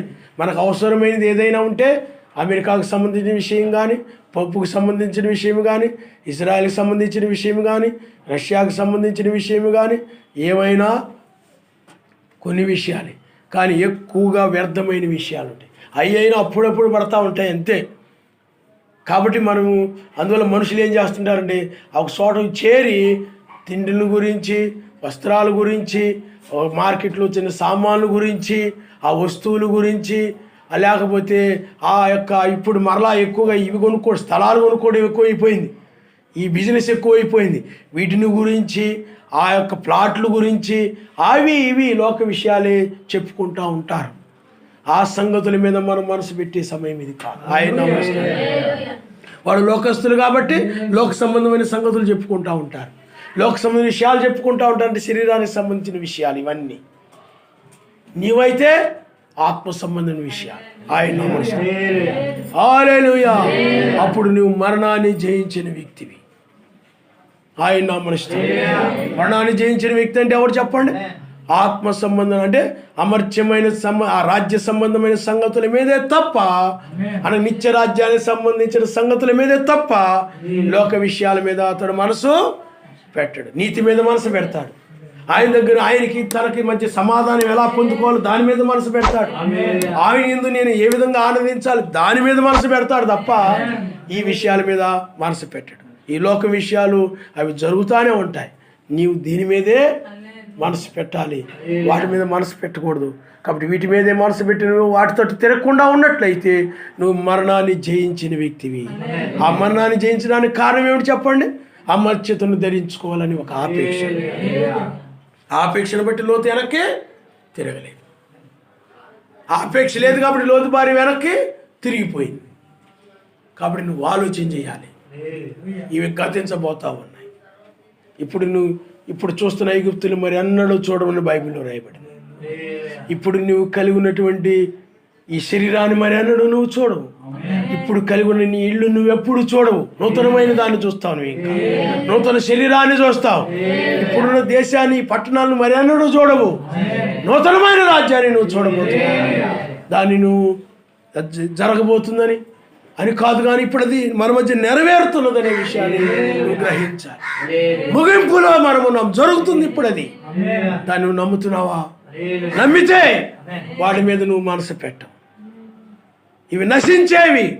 నీ మనసు పరసంబంధమైనది, ఈ లోక సంబంధమైనది కాదు. కాబట్టి ఆయన మీదే నువ్వు మనసు పెట్టు. లోతు వలె లోతు, అందుకని మన వాళ్ళు సాదృశ్యంగా మనకు మాదిరిగా ఉంచాడు ఆయన.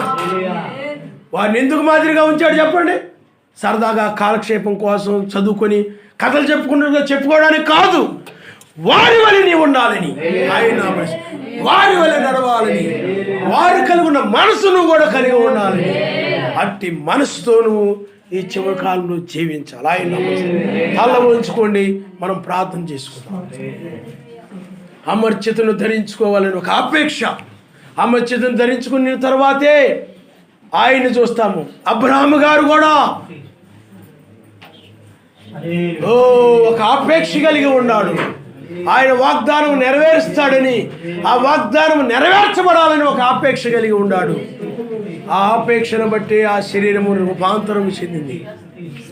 నీవు కూడా ఆ దాన్ని ధరించుకోవాలని, ఆ రాజ్యంలో నివసించాలని, ఆయనతో ఉండాలని, ఆ యొక్క ప్రపంచంలో నుంచి ఆ పరిశుద్ధులతో నువ్వు కూడా ఆ దేశంలో ఉండాలని ఆపేక్ష నువ్వు కలిగి ఉన్నట్లయితే వీటన్నిటిని నువ్వు విడిచిపెట్టగలుగుతావు. రేపక ఆపేక్ష కలిగి ఉంది కాబట్టి ఆ తల్లిదండ్రులని వాళ్ళందరూ కూడా విడిచిపెట్టేసింది. ఆమె ఆ బంధువులు విడిచిపెట్టేసింది, ఆ ఊరిని వదిలిపెట్టేసింది.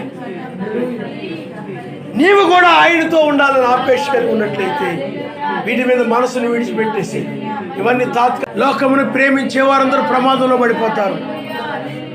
లోక సంబంధం విషయాల మీద మనసు ఉంచే వారందరూ ప్రమాదంలో పడిపోతారు. ఈనాడు మనుషులు వ్యభిచార సంబంధం విషయాల మీద, దొంగతనముల విషయాల మీద, త్రాగుడు విషయాల మీద, ఈ యొక్క ధనం విషయాల మీద, లోక సంబంధం విషయాల మీద మనసు పెడుతూ ఉన్నారు. రాజకీయాల మీద,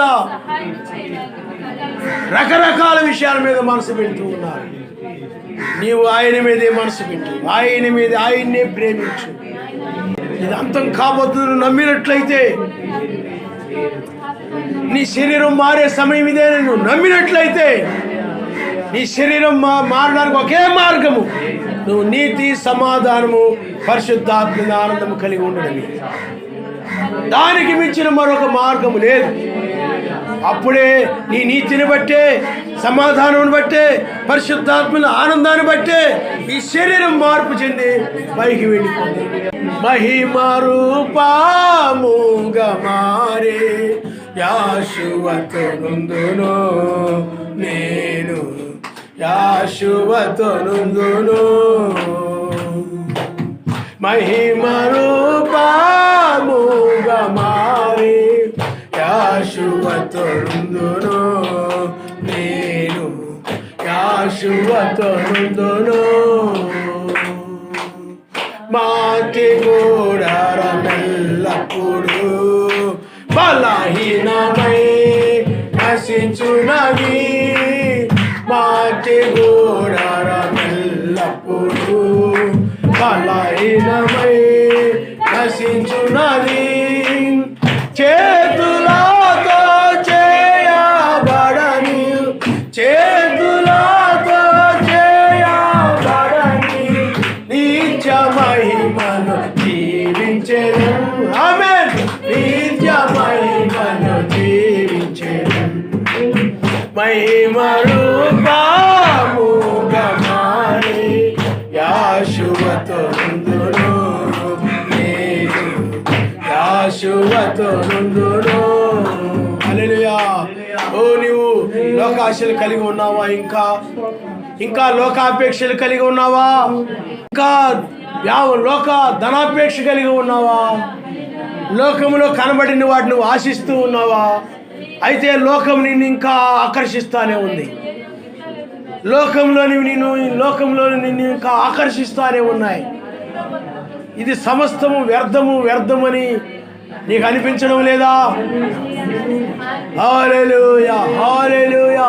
నువ్వు నీతి, సమాధానం, పరిశుద్ధాత్మ ఆనందం కలిగి ఉన్నావా? ఆయన ఒక్కడే అని నువ్వు నమ్మి ఆయన దృష్టిలో నువ్వు నీతిమంతుడు ఉన్నావా? ఆయనకి నీకు మధ్య సమాధానం ఉందా? ఆయన బట్టి ఆనందిస్తున్నావా? వాళ్ళింట్లో చూసి వీళ్ళింట్లో చూసి నేను కూడా అవి కలిగి ఉండాలి, వాళ్ళు కొనుక్కున్నారు కాబట్టి నేను కొనాలి అని ఆపేక్షలతోనే ఉంటున్నావేమో. ఆపేక్షలు నువ్వు కలిగినంత కాలము నువ్వు వెనక తట్టు చూస్తూ ఉన్నట్టే లెక్క. వాటన్నిటిని విడిచిపెట్టే సమయం ఇదే. ఆపేక్షలు, ఆశలు లేవు కాబట్టి అతడు మనసు ఇక సొదొమ గొమొర్రా మీద పెట్టకుండా వెలుపులకు వచ్చేసాడు.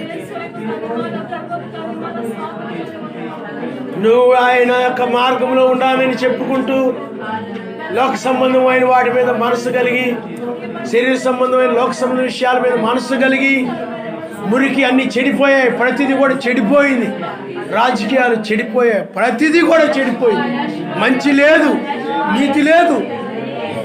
అలాంటి విషయాలన్నింటి మీద నువ్వు మనసు పెడుతూ లోతు భార్య వలె ఉన్నావేమో ఆలోచించి, నీ తోటి వారిని బట్టి, నీతో పనిచేసే వారిని బట్టి, వారి మాటలను బట్టి, వారి ఇళ్ళకి వెళ్ళి వారి వలె మేము ఉండాలని ఇంకా వాటి మీద మనసు పెట్టే సమయం ఇది కాదు. వాటిని విడిచిపెట్టే సమయం ఇదే. వాటి తట్టు చూసే సమయం కాదు ఇది.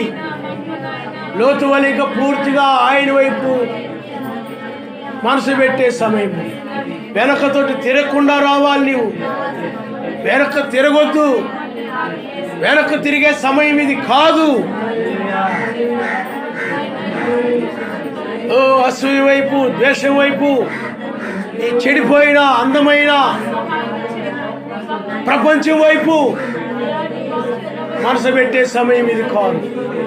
ఇంకా నీవు ఆశల్లో బ్రతుకుతున్నావేమో, ఇంకా శరీరాశల్లో బ్రతుకుతున్నావేమో, ఇంకా లోకాశల్లో బ్రతుకుతున్నావేమో. ఏదైనా ఆయన కోసమే చేయాలి, ఆయన కోసమే జీవించు, ఆయన కోసమే బ్రతుకు. సమయాన్ని ఆయనకివ్వు. ఆనాడు మరియా అవసరమైనది ఒక్కటే ఆమె ఎరిగి ఉన్నది. నీవు కూడా అవసరమైంది ఒక్కటే ఇప్పుడు, అదే అమర్త్యమైన శరీరం ఆయనే. మార్త వలె నీవు లోక పనుల్లో, లోక కార్యాల్లో మునిగిపోయి, నీ కుటుంబ వ్యవహారాల్లో మునిగిపోయి ప్రార్థన నిర్లక్ష్యం చేస్తున్నావేమో, వాక్యాన్ని నిర్లక్ష్యం చేస్తున్నావేమో, మొదటి క్రియలు వదిలిపెట్టేసేవేమో, మొదటి ప్రార్థన వదిలిపెట్టేసేవేమో, మొదటి ధర్మ కార్యాలు వదిలిపెట్టేసేవేమో. ఆయన లేఖనాల వైపు చూసే సమయమే తప్ప ఇక లోకం వైపు చూసే సమయం ఇది కాదు. వెనక్కుతోటి తిరిగే సమయం కాదు. లోకస్తులు వెళ్ళే మార్గంలో నువ్వు వెళ్ళకూడదు. లోతు భార్య ఆ విధంగా వెళ్ళిపోయింది. ఉన్నతుడా నీకు స్తోత్రాలు. లోకాశలు తీసివేయిన ఆయన, ఆపేక్షలు తీసివేయిన ఆయన, ఐక్య విచారాలు తీసివేయిన ఆయన, వెనక్కి తిరగకుండా రావాలి. వాటి వైపు నువ్వు తిరగొద్దు. ఈ ఆపేక్ష కలిగి ఉన్నట్లయితే వాటిని నువ్వు విడిచిపెట్టేయాలి ఇప్పుడే. వాటిని మర్చిపోయిన దాన్ని విడిచిపెట్టి అమర్చిత నువ్వు ధరించుకో ఇప్పుడే. ఈ జీవన సంబంధమైన గురించి విచారిస్తున్నావేమో, ఏమి తిందునా ఏమి త్రాగుతున్నా విచారిస్తున్నావేమో. నా పిల్లలు ఎలా బ్రతుకుతారా ఏంటని నేను విచారిస్తున్నావేమో.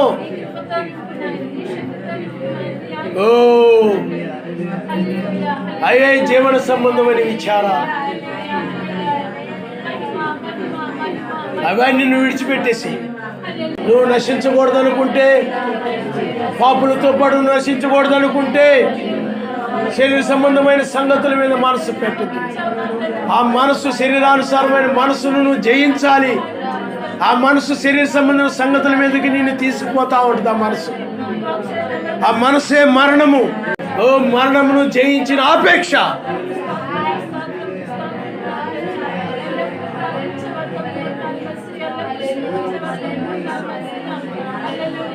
దాన్ని పొందుకోవాలని ఆపేక్ష నీకు లేనట్లయితే లోకము నిన్ను జయించేస్తాయి, ఈ ఆశలు నిన్ను జయించేస్తాయి. లోతు బారినవి జయించాయి, వాటికి దాసురాలైపోయింది ఆమె. ఇస్కరియోతు యోధనవి జయించాయి.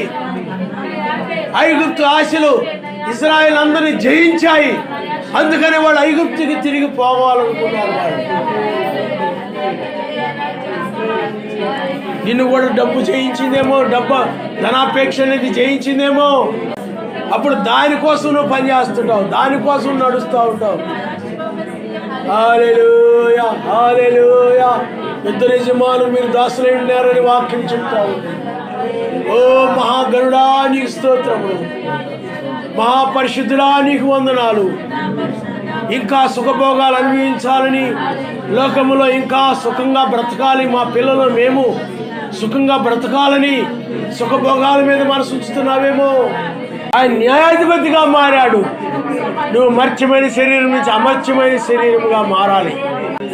ఓ లోకస్తులు లోకాన్ని నమ్ముకుంటారు, ధనాన్ని నమ్ముకుంటారు. నువ్వైతే ఆయన నమ్ముకో, ఆయన్ని నమ్ముకో, ఆయనే సహాయం చేయగలని నమ్ముకో. నరమాత్రుడు నాకేమి చేయగలడు, యావే నాకు సహాయకుడు.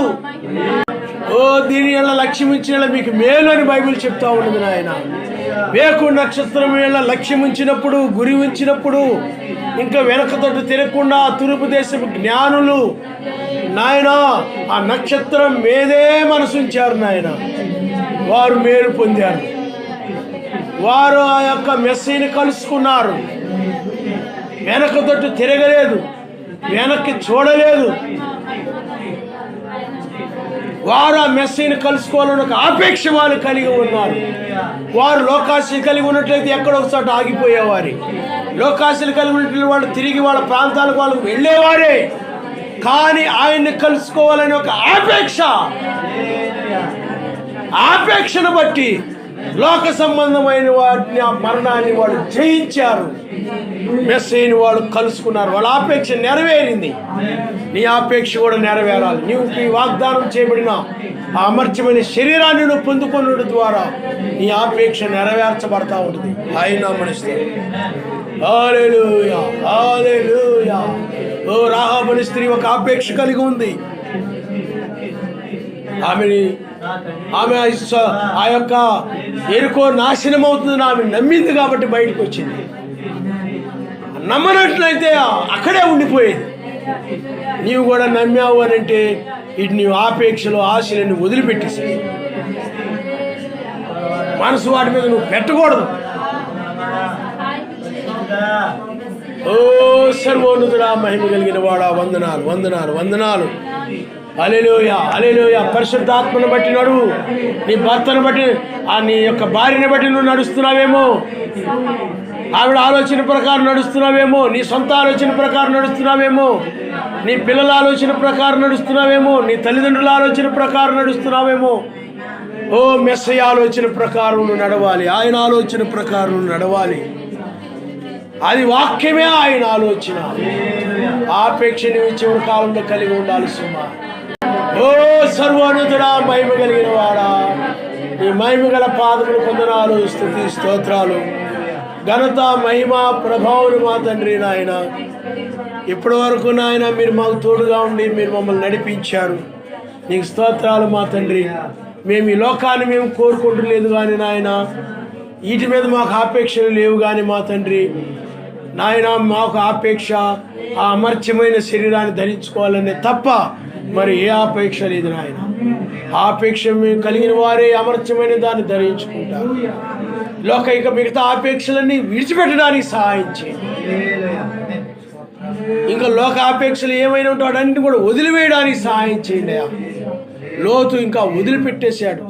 ఇంకా ఆపేక్షల మీద లోతుకి ఇంకా మనసు లేదు.